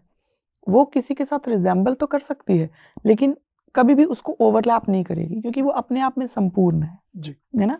बाकी लैंग्वेजेस हमेशा डेवलप करती हैं, लैंग्वेजेस ग्रो करती हैं, वोकैबुलरी ग्रो करती है। हो सकता है कि मेरी बोलचाल में पंजाबी में कुछ अल्फाज उर्दू के आ जाएं, कुछ लफ्ज़ वो अरबी के आ जाएं, जी, कुछ अक्षर हिंदी के आ जाएं, लेकिन मैं अगर ये बोलूं कि अब ये हिंदी ही हो गई जी। तो वो फलेसी है ना। आपने जो उनसे पहले 230 भाषाओं का, सभ्यताओं का जिक्र किया, वो भाषाएं बोरोड रही होंगी? खत्म हमेशा इंडिजिनस भाषा होती है, ठीक, बोरोड भाषा खत्म नहीं हो सकती क्योंकि वो बनाई गई होती है हम्म, और वो बनाई गई होती है किसी एक पर्टिकुलर रीजन के कारण। जब फ्रेंच रेवोल्यूशन होता है तो एक बहुत बड़ा चलता है कि फ्रांस को इकट्ठा करो, यूनाइट करो, और फ्रांस को यूनाइट करने के चक्कर में जो उनकी जो रीजनल लैंग्वेजेस थी उनको पेटोयोस करके या कुछ ऐसा एक वर्ड है वो बोलना शुरू कर दिया कि मतलब ये सब लैंग्वेजेस हैं, ये लैंग्वेजेस अपने आप में कंप्लीट नहीं है। तो धीरे धीरे करके वो खत्म हो गई। जी, सिमिलरली इटली में एक बहुत बड़ा रेवोल्यूशन है, उसका नाम है रिजर्जमेंटो, राइट। ये इटालियन वर्ड है, तो उसका भी मतलब यही था कि ब्रिंग ऑल इटली टुगेदर। तो उसमें भी बहुत सारी भाषाएं जो हैं वो इधर उधर से ली गई और बाद में वो खत्म हो गई भाषाएं, है ना।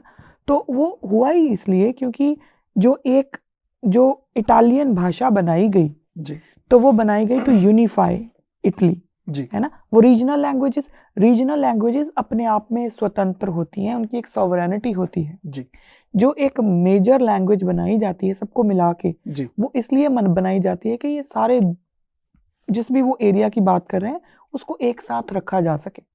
तो आप ये बात समझ रहे हैं कि वो जी, क्योंकि वो कंस्ट्रक्टेड होती है इसलिए वो खत्म नहीं हो सकती, क्योंकि वो पहले ही सोच समझ के बनाई गई होती है कि इसको हिंदू भी बोल ले, इसको क्रिश्चियन भी बोल ले, इसको मुसलमान भी बोल ले, इसको सिख भी बोल ले, सब बोल ले, तो वो बनाई गई होती है।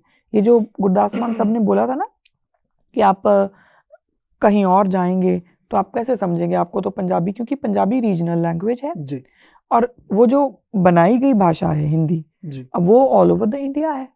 ठीक, तो इसलिए पंजाबी हिंदी को कभी नहीं खाएगी, हिंदी पंजाबी को खा जाएगी। ठीक। जी, तो अगर पंजाबी हिंदी को कभी नहीं खाएगी, हिंदी पंजाबी को खा जाएगी, तो इसका मतलब है कि पंजाबी भाषा को भी खतरा है? ऑब्वियसली बहुत बड़ा। हम तो हिंदी की बारी तो बाद में आती है, हिस्टोरिकली तो पहले आती है जी लेकिन अगर हम प्रेजेंट सिनेरियो में देखें तो हम तो खुद पंजाबी बोलने से परहेज करते हैं। जी मुझे अच्छा भी लगता है कभी कभी ना, जब हमारा कोई प्रोग्राम चलता है तो कभी किसी ने हमें लिखा भी होता है कि आप दोनों सिख हो, आप पंजाबी क्यों नहीं बोल रहे। अच्छा भी लगता है मुझे, क्योंकि एटलीस्ट लोगों को ये एक बात खटक तो रही है जी कि ये दो लोग हिंदी क्यों बोल रहे हैं। लेकिन हम हिंदी सिर्फ इसलिए बोल रहे हैं क्योंकि हमारी बात ये कह के कि देखिए जी पंजाबी में सबको समझ में नहीं आती, तो हिंदी बाकी बोलते हैं उनको समझ में नहीं आता कि आप क्या बोल रहे हो। तो वो जो एक एक्सक्यूज है ना, उसको खत्म करने के लिए हमने हिंदी में बोलना शुरू किया है जी ना। तो इसलिए पंजाबी को खतरा पहले तो हम ही से है, क्योंकि हम अपने बच्चों को नहीं सिखा रहे हैं। दूसरी बात यह है कि खतरा वो शुरू से था, और जब हम शुरू से बात करते हैं तो आपको इतिहास में जाना पड़ेगा। मुझे थोड़ा सा टाइम दीजिएगा, मैं आपको इसका पूरा पैरामीटर समझाती हूँ। सबसे पहला खतरा, जब अंग्रेजों ने पंजाब को अनेक्स कर लिया, पंजाब को अपने साथ अपनी हुकूमत में मिला लिया, तो एक बात सामने आई, वो थी कि उन्होंने बकायदा, क्योंकि पहले पंजाब की ऑफिशियल लैंग्वेज पर्शियन थी, जी उन्होंने वो पर्शियन लैंग्वेज को हटा के उर्दू भाषा जो है वो उन्होंने लगा दी कि ऑफिशियल लैंग्वेज ये होगी। जब इस बात के ऊपर कुछ विरोध हुआ तो उन्होंने साफ साफ बोला, और क्योंकि वो पंजाबी को सिख आइडेंटिटी के साथ रिलेट करते थे अंग्रेज, तो एक मैं एज इट इज पढ़ूंगी, और पुरानी जो ये एक लेटर अंग्रेज की एक लेटर से है, Punjabi language during British rule एक पेपर है रहमान साहब का, उसमें उन्होंने एज इट इज दिया हुआ है। वो कहते हैं कि एनी मेजर, ये अंग्रेज की लेटर है जिसमें वो लिखता है, any major which would revive the Gurmukhi, the script of Punjabi would be a political error। ये वो बोलता है। G.W. Latner, जो क्योंकि उसका बहुत सारा काम है इंडिजिनस एजुकेशन के ऊपर, एजुकेशन ऑफ पंजाब के ऊपर, वो बड़ा काम है, उसकी बड़ी इंपॉर्टेंट किताब है। वो उस किताब में ये लिखते हैं कि हमने सबसे पहले सिखों के पंजाब के घरों में से उनके कायदे लिए, कायदे जिसमें हम ऊड़ा एड़ा पढ़ते हैं, क्योंकि वो कायदे वो आज वाले नहीं थे, ऊड़ा ऊठ बब्बा बोता वो ये वाले नहीं थे, है ना। वो कायदे गुरमुखी के अकॉर्डिंग थे। ठीक है, क्योंकि आपको अगर गुरमुखी पढ़नी है और गुरु के फलसफे को ही नहीं समझना तो ये पॉसिबल नहीं है। बिल्कुल। तो हम आज मम्मा मोर जानते हैं कि माँ से मोर होता है, लेकिन मोर को गुरबानी में क्या बोला गया है वो हमें नहीं पता। तो जब हम आज पढ़ेंगे ना, तो जब मोर की बात आएगी तो हमें तो समझ में नहीं आना कि ये मोर लिखा हुआ है क्या लिखा हुआ है, तो हम ऐसे अपने गुरु से टूट सकते हैं। G.W. लेटनर ये बात लिखता है, मानता है कि हमने कायदे और पूरे पंजाब में से सिखों के घरों में से जो वो स्वॉर्ड और जितना भी उनका जो उनके शस्त्र थे वो उनको बोला कि आप आके खुद जमा करा जाओ, इतने पैसे ले जाओ। और आप यकीन माने, हैरानी भी होगी कि कायदे की कीमत शस्त्रों से ज्यादा थी, है ना। और वो लिखता है उसकी बुक में कि हमने वो सारे कायदे जलाए, है ना। तो क्यों? क्योंकि उनको ये लगता था कि देखिए पूरा जो बाकी का पार्ट है उस पूरे पार्ट पे उन्होंने 100 साल राज कर लिया था। बिल्कुल। पंजाब में राज उनका होता है 19th century, mid 19th century में जाके, है ना। तो पूरे 100 साल बाद वहां पे आके वो कुछ कर पाते हैं। तो उनको ये समझ थी कि जिन लोगों ने हमें इतना 100 साल तक खदेड़ के रखा ना, आज नहीं कल ये फिर उठेंगे, है ना। और क्योंकि उनको ये बात पता थी तो उनको ये बड़ा इंपॉर्टेंट था कि तभी वो लिखता है ना कि ये पॉलिटिकल एरर होगा जी, इनकी स्क्रिप्ट को रिवाइव करना will be a political error. तो ये हो गई पहली बात। दूसरी बात जो ऐतिहासिक तौर पे हमें समझनी जरूरी है वो था कि हिंदी और उर्दू की आपस में कॉन्फ्लिक्ट था। हिंदी और उर्दू का आपस में कॉन्फ्लिक्ट था, और उस कॉन्फ्लिक्ट में से ही बाद में वो पंजाबी को भी उसका जो है बलि, वो कह लें कि बलि चढ़ा दिया गया पंजाबी जी। उसी कॉन्फ्लिक्ट के ऊपर। कॉन्फ्लिक्ट क्या था? देखिए दोनों हिंदी और उर्दू दोनों ही खड़ी बोली की डायलेक्ट है। खड़ी बोली जो है वो स्वर्सिनी का डायलेक्ट है। सबसे पहले भाषा आती है प्राकृत, उसका मतलब ही है प्राकृत, जो प्राकृतिक तौर से पैदा हुई। जी ये भाषा बहुत लंबा समय चली। जी फिर इसका वो जो एक लेवल था वो ये था कि बकायदा अशोक सम्राट ने उसका नाम बदल के पाली किया और उसको अपने दर्जा भी दिया, उसको ऑफिशियल दर्जा भी दिया पाली को। और पाली भाषा में जैन और बुद्ध लोगों की बहुत सारा लिटरेचर भी लिखा गया है। हाउएवर क्योंकि वो फिर जब एक इंटेलेक्चुअल एलीट क्लास उसको समझना शुरू कर देती है ना, वो फिर परमानेंट हो जाती है जी। तो वो फिर उन्हीं पढ़े लिखे लोगों की भाषा हो जाती है। फिर बाकी के लोग क्या करते हैं कि वो अपनी जो भाषा होती है उसी में बात करते रहते हैं। फिर उसके बाद आती है ये स्वर्सिनी और फिर इसमें संस्कृत, है ना, और उसी में से हिंदी और उर्दू निकल के आते हैं। अब ये वो भाषा थी जिसको पहले हिंदवी बोला गया है। पर्शियन लोग जब आए तो उन्होंने हिंदवी बोलना शुरू किया। ठीक। अब आप इसको ध्यान में रखें, प्राकृत और उसी का नाम पाली पड़ा, उसी की आगे भाषाएं आ गई फिर स्वर्सिनी, और स्वर्सिनी में ही आगे खड़ी बोली का जो निकल के आता है, फिर वहां से ही पंजाबी अलग निकलती है, पंजाबी भाषा अलग निकलती है। खड़ी बोली के जो जब उसको पर्शियो अरेबिक स्क्रिप्ट में लिखा जाना शुरू हुआ, क्योंकि तब पर्शियन लोग ही आए थे, तो वो हिंदवी थी और उसको बोला गया हिंदुस्तानी जी। क्योंकि तब थे सप्त सिंधु और पर्शियन लोग स नहीं बोल सकते, तो वो सप्त सिंधु नहीं बोलते, वो स को ह बोलते जी। तो वो हफ्त हिंदू हो गया, है ना, तो वो हिंदुस्तानी हो गई, उस खित्ते के लोगों की भाषा हो गई हिंदुस्तानी। अब हुआ क्या कि मुगल काल में ये जो पर्शियो अरेबिक स्क्रिप्ट है ये बढ़नी शुरू हुई और इसको सिस्टमाइज किया गया और वो बनती गई उर्दू। जी। दूसरी तरफ वही स्क्रिप्ट को देवनागरी जो है उसको नागरी बोलते थे पहले, देव बाद में लगाया गया, तो वो नागरी स्क्रिप्ट में लिखना शुरू हुआ। जो उर्दू बनी वो नास्टालिक स्क्रिप्ट में लिखी जाती थी, ये जो है वो देवनागरी स्क्रिप्ट में लिखी जानी शुरू हुई। फिर धीरे धीरे क्योंकि इनमें मुगल काल में हुआ तो मुगलों की भाषा उर्दू हो गई और उधर दूसरों की भाषा देवनागरी हो गई। तो दोनों ने फिर जब अंग्रेज आए उन दोनों ने अपना एजेंडा चलाना शुरू किया कि क्योंकि अब लड़ाई चल रही थी इंडिपेंडेंस की, तो दोनों को ही था कि अब मुल्क बनेगा, जब मुल्क बनेगा तो उसमें फिर नेशनल लैंग्वेज होगी। तो जो हिंदू थे वो कह रहे थे हमारी होनी चाहिए, मुस्लिम कह रहे थे हमारी होनी चाहिए। तो यहाँ से इन दोनों का कॉन्फ्लिक्ट रहा जी। अब हिंदी और उर्दू के कॉन्फ्लिक्ट में हुआ ये कि पंजाबी की भी भेंट चढ़ा दी गई। कैसे? ये मैं एक ऐसे डॉक्टर पीसी चैटर्जी है, बड़ा फेमस नाम है। 1908 में डॉक्टर पीसी चैटर्जी जो बंगाली हिंदू थे, उन्होंने प्रपोज किया कि पंजाब की भाषा जो है वो बकायदा जो है वो पंजाबी होनी चाहिए, पंजाब की ऑफिशियल लैंग्वेज। मुस्लिम लीग को ये लगा कि शायद ये हम पे अटैक है, क्योंकि ये नहीं चाहते कि उर्दू नेशनल लैंग्वेज हो, तो इसलिए ये हम पे अटैक कर रहे हैं।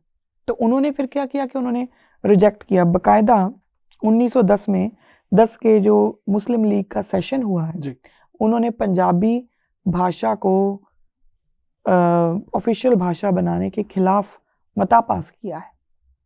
तो अब देखें ना, हिंदू जो पंजाब में रह रहे हैं वो भी पंजाबी के अगेंस्ट हैं, जो मुस्लिम रह रहे हैं वो भी अगेंस्ट हो गए। क्यों? क्योंकि दोनों को एक नेशनल एजेंडा दिख रहा था, इंडियन नेशनल कांग्रेस का, है ना। तो वो दोनों, और बलि किसकी चढ़ी? पंजाबी की।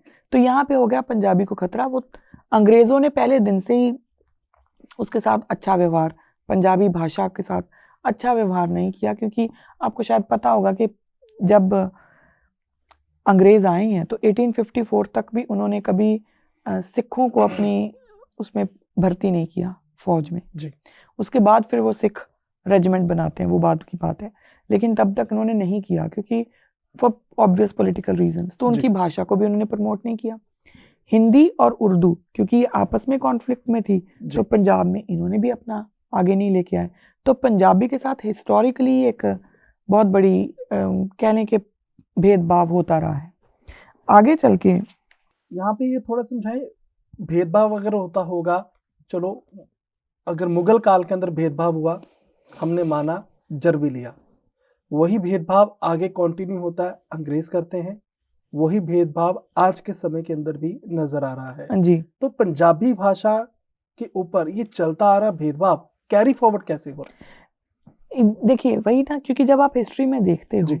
तो जो पंजाब के मुसलमान थे उनको पंजाबी से नफरत नहीं थी जी, लेकिन क्योंकि वो नेशनल एजेंडा चल रहा था, ये दिखाया जा रहा था कि एक देश बनेगा, जी, उस एक देश की एक नेशनल लैंग्वेज बनेगी, जिसकी बन गई, है ना। ठीक, तो पंजाब का मुसलमान उसी एक फ्लो में उनके साथ था। जी, ऐसे ही पंजाब का हिंदू उनके साथ हो गया, क्योंकि आर्य समाज का बहुत बड़ा प्रभाव था।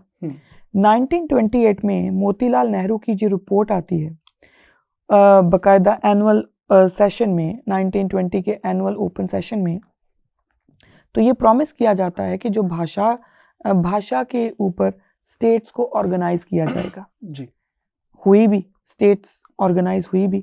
3 ऐसी भाषाएं हैं जिनको साइड पे कर दिया गया, जी, एक पंजाबी, सिंधी और उर्दू।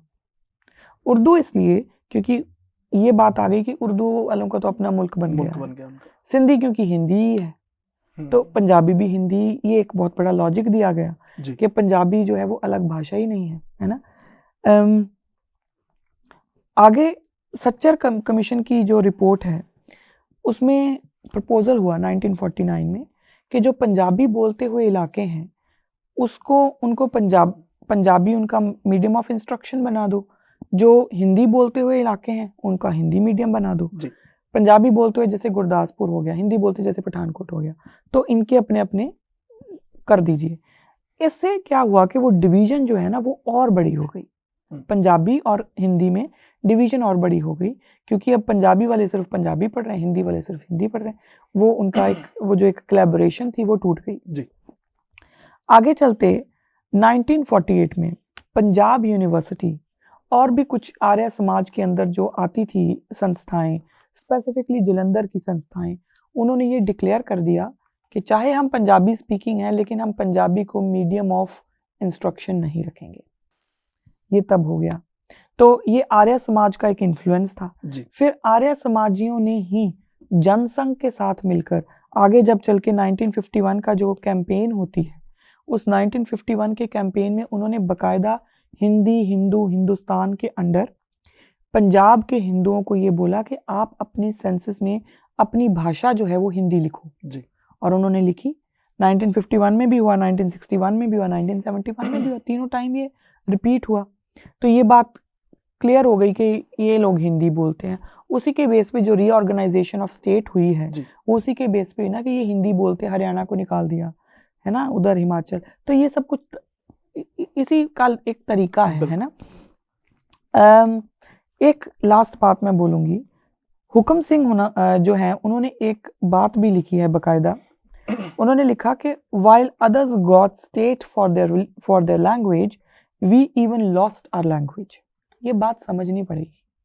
वो लिखते हैं कि बाकियों की भाषाओं को एक स्टेट मिल गई जी। हमने अपनी भाषा भी खो दी। वो क्यों खो दी? क्योंकि तब इन्होंने बोलना शुरू किया कि पंजाबी डिस्टिंक्ट लैंग्वेज है ही नहीं, पंजाबी तो हिंदी का ही पार्ट है, हिंदी का डायलेक्ट है। जबकि हमने अभी ये बात पूरी डिस्कस करी है कि मूल भाषा जो थी वो प्राकृत थी, फिर पाली का नाम दे दिया गया उसको, उसके बाद संस्कृत एक उसकी भाषा निकली और वहां से फिर अब भ्रंश बोलते हैं, वो अलग अलग भाषाएं निकल आई। लेकिन जो मूल प्राकृत से भाषाएं निकली हैं, तेलुगु, मराठी, पंजाबी, वो सब अलग भाषाएं हैं, बंगाली, ये अलग भाषाएं हैं, है ना। इनका क्योंकि एक रीजन से निकली हैं, एक तरह के लोग बोल रहे थे, तो एक दूसरे के साथ कुछ ना कुछ आदान प्रदान तो होगा बिल्कुल, लेकिन वो वही भाषाएं हैं या उनका डायलेक्ट है, ये कहना अपने आप में बेवकूफ़ी है जी। जी पंजाबी भाषा की हम अब बात करते हैं। भारत के अंदर पंजाब, जहाँ की पंजाबी भाषा गुरमुखी लिपि, भारत के उस पार पाकिस्तान में पंजाब, जहाँ की पंजाबी शाहमुखी जी। जब लिपि की भी आगे हम बात करेंगे, हर बार ये बात ला दी जाती है कि पंजाबी सिखों की भाषा नहीं, पूरे पंजाब की भाषा है, किसी एक धर्म की भाषा नहीं है। पंजाबी का और सिखों का कनेक्शन कैसे जुड़ता है, इस इतिहास के ऊपर अगर आप रोशनी डालें। ये इसमें इसमें गलत तो कुछ नहीं है कि पंजाबी जो है वो सारे पंजाब की जी। भाषा है, लेकिन दो स्क्रिप्ट है। एक है जो लहंदे पंजाब की स्क्रिप्ट है, जी,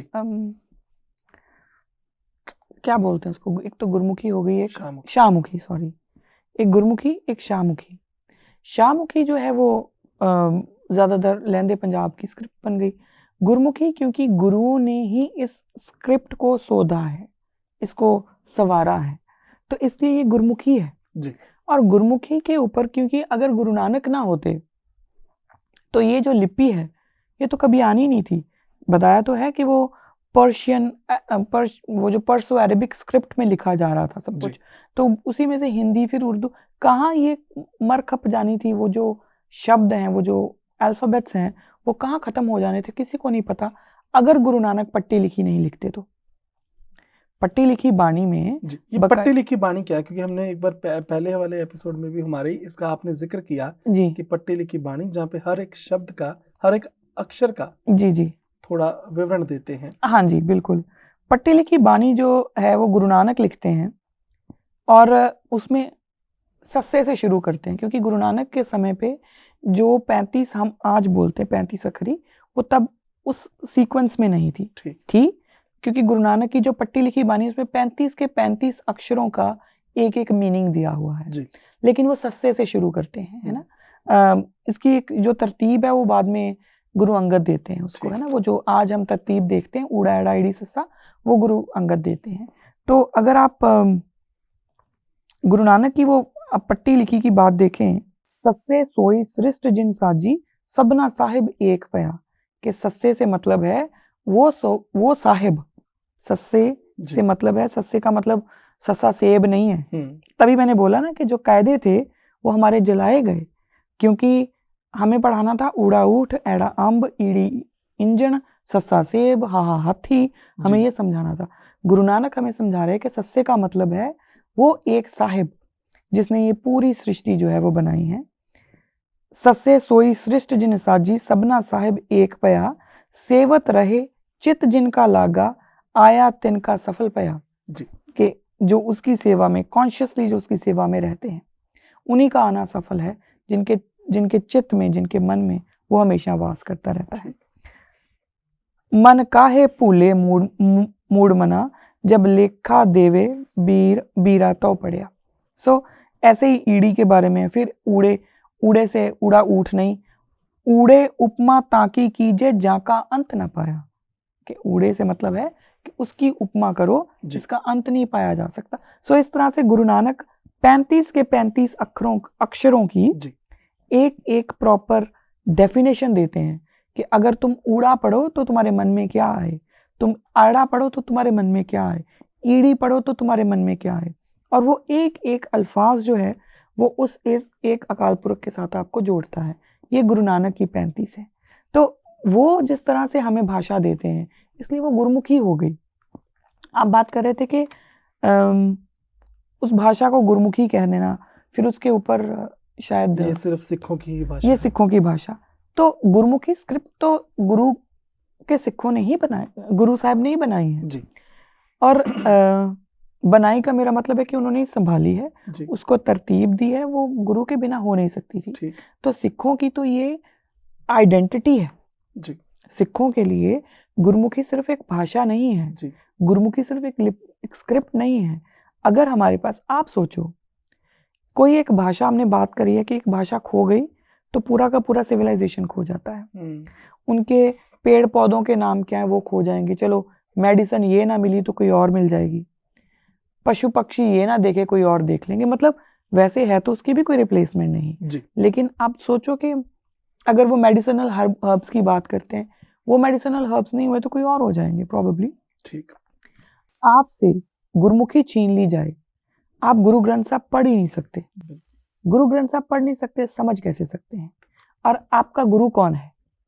आप अपने आप से पूछो कि गुरु साहब आपको देह के साथ नहीं जोड़ते जी।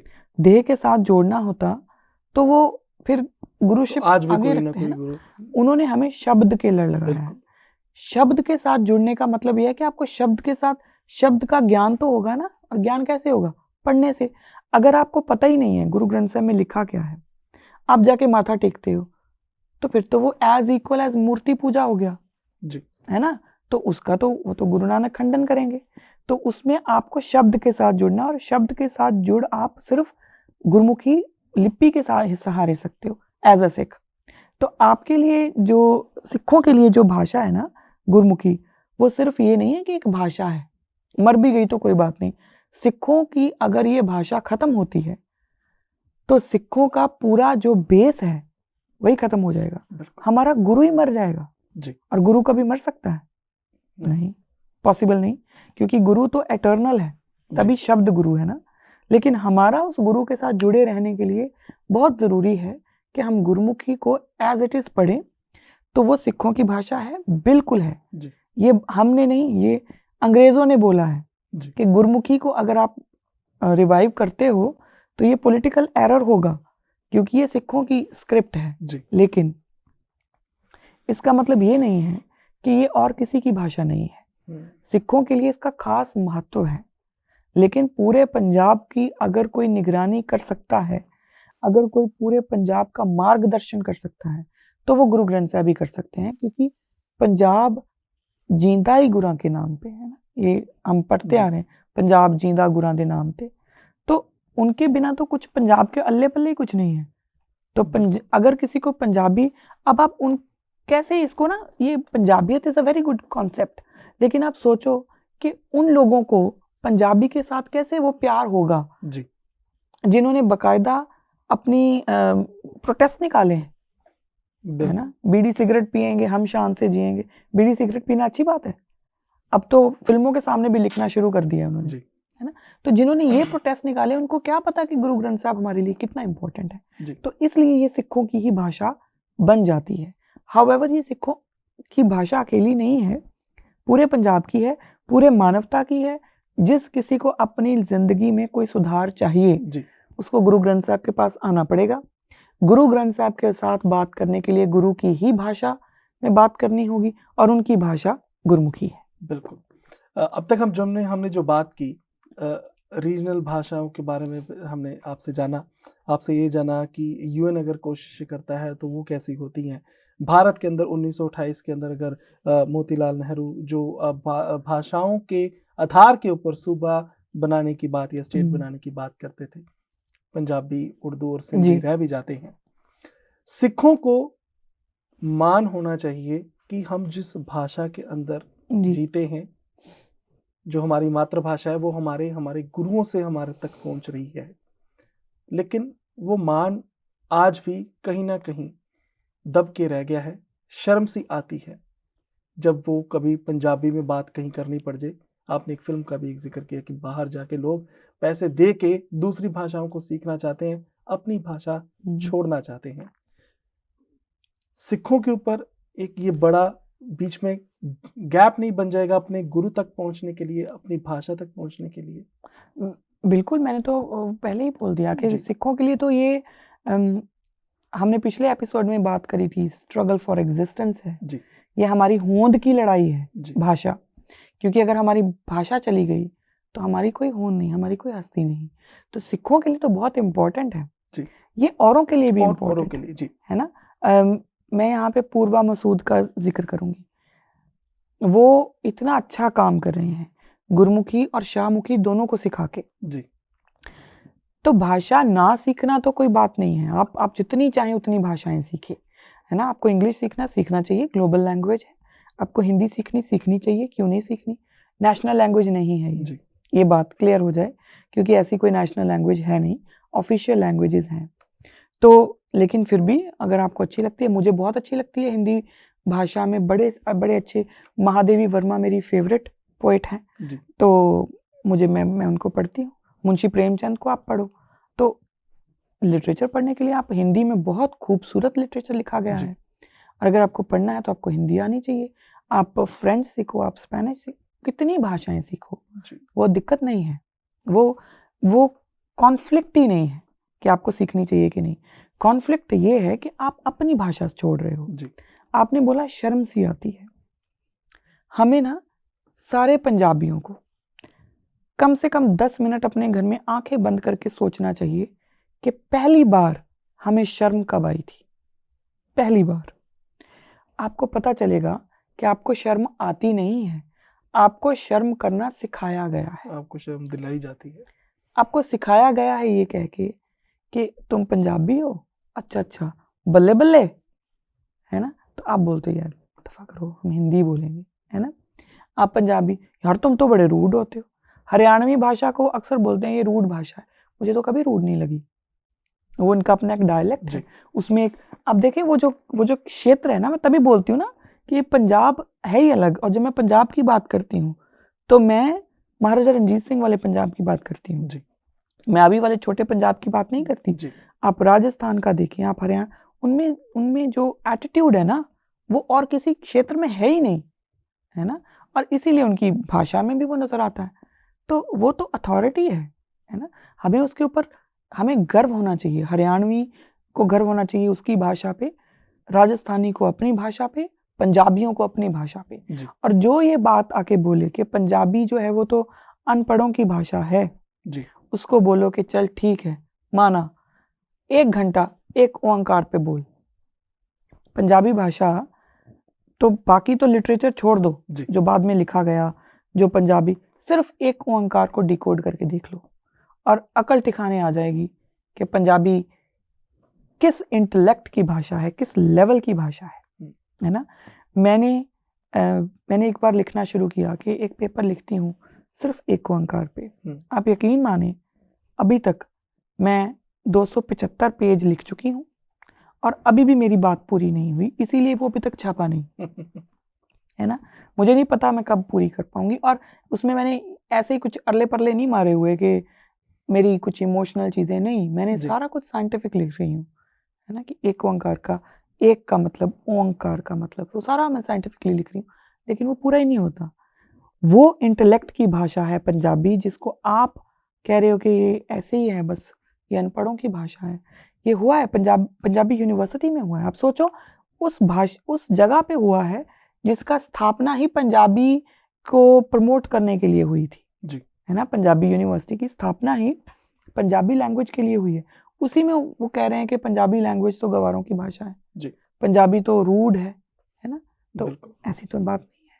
फिर अगर फिर भी किसी को लगे कि चलो एक ओंकार तो हमारे बाद की बात है ना, आप कुछ हिंदी की, मतलब कोई कुछ हिंदू ऑथर्स हैं पंजाबी लैंग्वेज के, उनको पढ़ लो, है ना। तो बलवंत गार्गी को पढ़ लो आप, बलराज साहनी को पढ़ लो आप, है ना। तो बलराज साहनी की अभी तक भी कितना कुछ है। ये बड़ा ना छोटा सा कॉन्सेप्ट है, हमें समझना पड़ेगा कि हमें शर्म नहीं आती, हमको बड़े तरीके से शर्म दिलाई गई है। और जब हम ये समझ जाएंगे तो हम गर्व से अपनी भाषा बोलनी शुरू कर देंगे। जी बिल्कुल। हमने प्रोग्राम की शुरुआत में मातृभाषा दिवस की बात की, उसके इतिहास को जाना, भारत के संक्षेप में भी समझा, पंजाब और पंजाबियत की भी बात की, सिखिज्म तक भी हम पहुंचे। वापस मैं आना चाहूँगा मातृभाषा दिवस के ऊपर।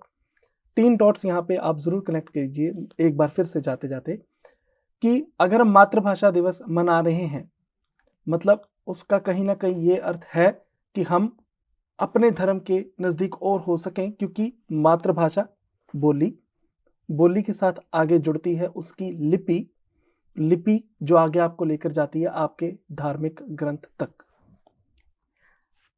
ये सिर्फ पंजाबी में हो सकता है, और किसी भी धर्म ग्रंथ की जो भाषा है वो किसी की मातृभाषा नहीं है। अगर गुजरात में रहने वाला कोई व्यक्ति गुजराती पढ़ता है, गुजराती पहले बोलता है फिर पढ़ता है, तो क्या उसके ग्रंथ वो हिंदी में है? वो तो संस्कृत में है। ऐसे ही बाइबल का जो ओरिजिनल वर्जन है वो लैटिन में है। आप उसकी ट्रांसलेशन करते जाओ, ट्रांसलेशन में बहुत कुछ घूमता जाएगा। तो जो इंग्लिश स्पीकिंग वर्ल्ड है उसका भी धर्म ग्रंथ जो है वो उनकी अपनी भाषा में नहीं है। ऐसे ही कुरान के साथ भी है ना। ये सिर्फ हमारे पास इस चीज की हम लकी हैं कि हमारे गुरुओं ने हमें वो भाषा भी बना के दी कि लो ये तुम्हारी भाषा। उसका कारण है हमने पाली की भी बात करी कि जैसे जो कोई भी भाषा जी इंटेलेक्चुअल लोग हाईजैक कर लेते हैं ना, वो फिर आम लोग जो हैं वो उसको पढ़ना बंद कर देते हैं।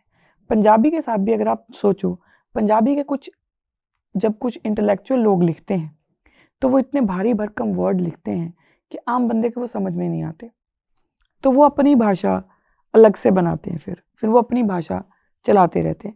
यही कारण है कि बहुत सारे माझे की बोली और है, जी पुआध की और है, मालवे की अब वो लिपि तो सबकी एक है ना, जी। सेम है।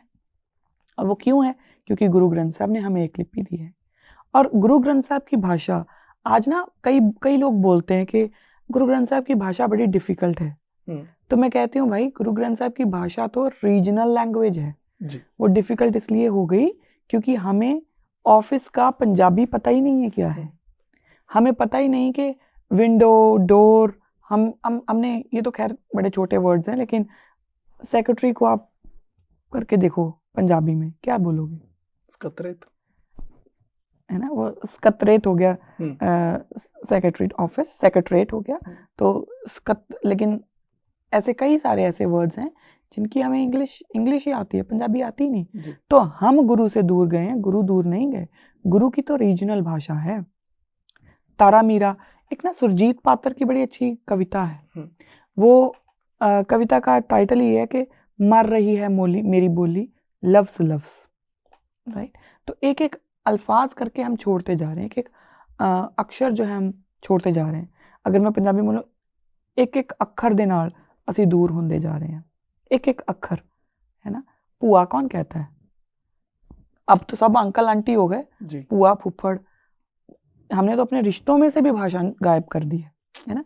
तो जो आप पूछ रहे थे ना कि हमारे धर्म ग्रंथ, ये सिर्फ सिखों में हो सकता है जी। और किसी के भी कोई भी रिलीजन में, with due respect to every religion, किसी के भी जो पैगंबर हुए हैं या उनके जो ओरिजिनेटर हुए हैं, उन्होंने कभी अपने हाथ से एक अल्फाज नहीं लिखा। सबकी जो कुछ भी उनके ग्रंथ हैं वो उनके जाने के बाद लिखे गए हैं। 30 साल, 50 साल, 100 साल, कई बार तो हजारों साल बाद लिखे गए हैं। सिर्फ सिखों के पास ये सौभाग्य प्राप्त है कि गुरु नानक अपनी बानी खुद लिखते हैं और हमें वो देते हैं कि ये तुम्हारी लिपि है। तुम्हें संस्कृत नहीं आती, उनको जरूरत क्या पड़ी? सोचे, पंजाब में जो भाषा चल रही थी तब, तो एक थी एलीट भाषा संस्कृत, दूसरी थी जो जिनको ये बोलते थे खड़ी बोली है, उसको पिसाचनी प्राकृत भी बोलते थे। पिसाचनी प्राकृत कि ये खड़ी, ये अपभ्रंश का मतलब ही होता है कि जो डायलेक्ट फॉर्म में हो, जो पूरी ना हो जी। तो वो लोग वो बोल रहे थे, तो डिवीजन हो गई कि ये पढ़े लिखे लोग हैं, ये अनपढ़ लोग हैं। तो गुरु नानक ने वो डिवीजन ही खत्म की है कि ठीक है तुम्हारी होगी, तुम कहते हो कि वेदों के ज्ञाता सिर्फ संस्कृत वाले हो सकते हैं, ठीक है जी। ये जो लोग हैं इनके लिए मैं भाषा देता हूँ, वो भाषा हमारे साथ है। तो सिखों के लिए अपने धर्म ग्रंथ तक पहुंचने के लिए भाषा बहुत जरूरी है जी, ना। बाकियों का तो फिर ठीक है। आज हम और आप बैठे यहाँ पे बात कर रहे हैं इस विषय के ऊपर, हमारे लिए आसान है, या हम कह लें हमारा काम है, हम कोई टॉपिक लेकर आएंगे। लेकिन जिस मुल्क में या जिस संसार में आज बड़ी गिनती में लोग ऐसे हैं जो अपने घर को बचा रहे हैं, अपनी रोटी को बचा रहे हैं, अपने व्यवसाय को बचा रहे हैं, उनका ध्यान अपनी मातृभाषा को बचाने की तरफ नहीं होगा जी। लेकिन जो कुछ चंद ज्ञानी लोग इस चीज की तरफ ध्यान दे रहे हैं, ये इनफ है? इनफ तो नहीं है, क्योंकि अगर हम सिर्फ बात करके चले जाएंगे ना, अगर आप यहाँ बात की और चले गए जी, तो वो उसका कोई फायदा नहीं है। लेकिन हमें अगर हम ऑन ग्राउंड उतर के काम करें, इस मुल्क में जब पंजाबी को ए लेवल से निकाला गया था तो प्रॉपर कैंपेन्स हुई थी, या निकाला जाने वाला था शायद, प्रॉपर कैंपेन्स हुई थी। उन्होंने पंजाबी लैंग्वेज को वही दर्जा दिए रखने के लिए कैंपेन करी थी जी। तो आपको ग्राउंड लेवल पे भी कुछ करना होता है। दूसरी बात, आप जो पढ़ा लिखा वर्ग होता है ना, उसको समझाना आपकी जिम्मेदारी होती है कि भाई ठीक है, रोजी रोटी तुम कमाओ, कमानी ज़रूरी है, लेकिन अगर तुम अपनी भाषा खो दोगे तो तुम बहुत कुछ खो दोगे। हम वो पीढ़ी हैं जिनको अपने परदादा का नाम भी नहीं पता। जितने आपके व्यूअर्स हैं वो 1 मिनट सोचें तो कितनों को उनके परदादा का नाम पता है। तो उनके जो नक्कड़ दादा, हमारे में तो ऐसे होते थे ना, दादा परदादा नक्कड़ दादा, उनके तो क्या ही नाम पता उन्हें। हम वो लोग हैं। आज हमारे रिश्ते जो है ना वो बिखरे हुए हैं, वो इसीलिए है क्योंकि ये जो भाषा होती है ना वो आपको बांध के रखती है, वो आपकी इमोशनल ऑर्डर होती है, वो आपका, है ना। आप अपने दादा के साथ, परदादा के साथ जुड़े हो क्योंकि आप उनकी सभ्यता को समझते हो। द मोमेंट आप उनकी सभ्यता से दूर हुए, आपके जाने वो कोई भी नहीं थे, चले गए वो तो अब, है ना। तो आप, इसलिए हमें लोगों को समझाना पड़ेगा कि अगर आपको अपने बच्चों को होलिस्टिक डेवलपमेंट देनी है, ओवरऑल डेवलपमेंट देनी है। दूसरा, अगर आप चाहते हैं कि आपके बच्चे कल को ये ना आपको लगे कि ओहो मैंने तो सब कुछ सही किया था, पता नहीं कहाँ गलती हो गई, तो उनको मातृभाषा से जोड़ना ज़रूरी है। मातृभाषा के बिना उनका गुजारा है नहीं। और आप देखेंगे कि दुनिया में जितने भी इंटेलिजेंट या कहीं पहुंचे लोग हैं ना, तो वो अपनी मातृभाषा को साथ लेके चले हैं जी, है ना। वो ऐसे छोड़ के नहीं चले। और जिन्होंने छोड़ा है वो ठीक है, कहीं क्लर्क लग जाएंगे। क्लर्क को मैं बुरा नहीं बोल रही, क्लर्क अपनी जगह पे एक प्रॉपर किर्त है। हम तो हर किसी की उतनी इज्जत करते हैं, लेकिन मेरा कहने का मतलब ये है कि जो इस चक्कर में कि हम अंग्रेजी पढ़ा दें तो पता नहीं डीसी लगेगी, है ना जी। तो वो नहीं होता। अगर आप अपनी भाषा छोड़ दोगे आप कहीं के भी नहीं रहोगे जी। बिल्कुल, धन्यवाद करते हैं डॉक्टर किरणप्रीत कौर जी आपका कि मातृभाषा दिवस के ऊपर हमने आज के इस विषय को चुना और आज इस विषय के ऊपर बात की। आज करते हैं हमारे जो दर्शक हमारे साथ जुड़े हुए हैं, जो अपनी मातृभाषा के अंदर बात करने में, उसको पढ़ने में, उसको किसी को सुनाने में अगर झिझक महसूस करते हों, मैं महसूस करता हूँ झिझक आप नहीं फील करते होंगे, लेकिन करते भी हों, तो आज के इस प्रोग्राम को अगर आपने पूरा देखा है तो आपकी भी मन की कई बातें बदली होंगी। और हाँ, इस बात को सिख मान के साथ कह सकते हैं कि हमारी बोली, हमारी लिपि, हमारे ग्रंथ तक पहुंचने का हमारा एक जरिया है और ये देन दी है हमारे गुरुओं ने हम सिखों को। एक लास्ट चीज मैं बोलना चाहूंगी जी। सिर्फ पहुंचने का जरिया नहीं है, हमें हुक्म है जी। गुरु साहब हमें हुक्म देके गए हैं, सब सिखन को हुक्म है गुरु मान्यो ग्रंथ। गुरु मान्यो ग्रंथ का मतलब यह है कि गुरु की शरण में बैठ के आप बात करोगे जी। तो ये हमें हुक्म है। जब एक सिख अपनी भाषा को दरकिनार करता है ना जी, तो वो गुरु गोबिंद सिंह जी की बात की उल्लंघन कर रहा है। इसके साथ मैं एक बात और बोल दूं, आप भी एक बात क्लियर कर दीजिएगा कि मेरा पहला प्यार ही पंजाबी है जी, आपका भी शायद यही होगा जी। तो हमारे क्योंकि हम हिंदी भाषा में पंजाबी की बात कर रहे हैं तो कहीं किसी को ये ना लगे कि कर तो कुछ और रहे हैं, क्योंकि I am proud to be a Punjabi. मैं यूनिवर्सिटी में पढ़ाती हूँ। यूनिवर्सिटी में मुझे इंग्लिश में पढ़ाना होता है क्योंकि अंग्रेज बच्चे होते हैं जी। तो जैसे ही मैं पढ़ा के लेकिन बाहर निकलती हूँ मैं पंजाबी होती हूँ। कभी मेरी यूनिवर्सिटी में जो पंजाबी बंदा मुझे मिला है ऐसा कभी नहीं हुआ कि मैंने उसको अंग्रेजी में बात करी हो, चाहे वो सामने से अंग्रेजी बोली जाए जी। मैं पंजाबी ही बोलती हूँ क्योंकि मुझे मेरी पंजाबी पे गर्व है। मुझे गर्व है इस बात के कि मेरे गुरु ने हमें इस काबिल समझा कि इस इतने अद्भुत धर्म में हमें उन्होंने जन्म दिया है जी। निराले पंथ में जन्म दिया है और उस निराले पंथ तक जुड़ने का अगर पंजाबी, और पंजाबी बड़ी खूबसूरत भाषा है, कोई सीख के तो देखे जी। इतनी मीठी जुबान है और कोई मुझे लगती ही नहीं इतनी मीठी जुबान जी। जी धन्यवाद करते हैं। और हम भी ये कहना चाहेंगे हमारे इस प्लेटफॉर्म पे कि अगर हम यहाँ पे बैठे बात कर रहे हैं सिख धर्म की, बात कर रहे हैं पंजाबी की, और ये बात हो रही है हिंदी भाषा के अंदर, तो हमारा एक विजन है कि कई लोग हैं ऐसे जो समझना चाहते हैं चंद नहीं कई चीज़ों को, कि अगर सिख धर्म के अंदर कुछ गलत चीज़ें जबरन डाली गई किसी की तरफ से भी, चाहे वो कोई सियासतदान हो, चाहे कोई बन के बैठा हुआ बाबा हो, तो हम उस चीज़ के बारे में आप तक कोई क्लैरिटी लेकर आ सकें। आज के इस प्रोग्राम में धन्यवाद चाहेंगे, समय हमने लिया किरणप्रीत कौर जी का। वाहिगुरू जी का खालसा, वाहिगुरू जी की फतेह।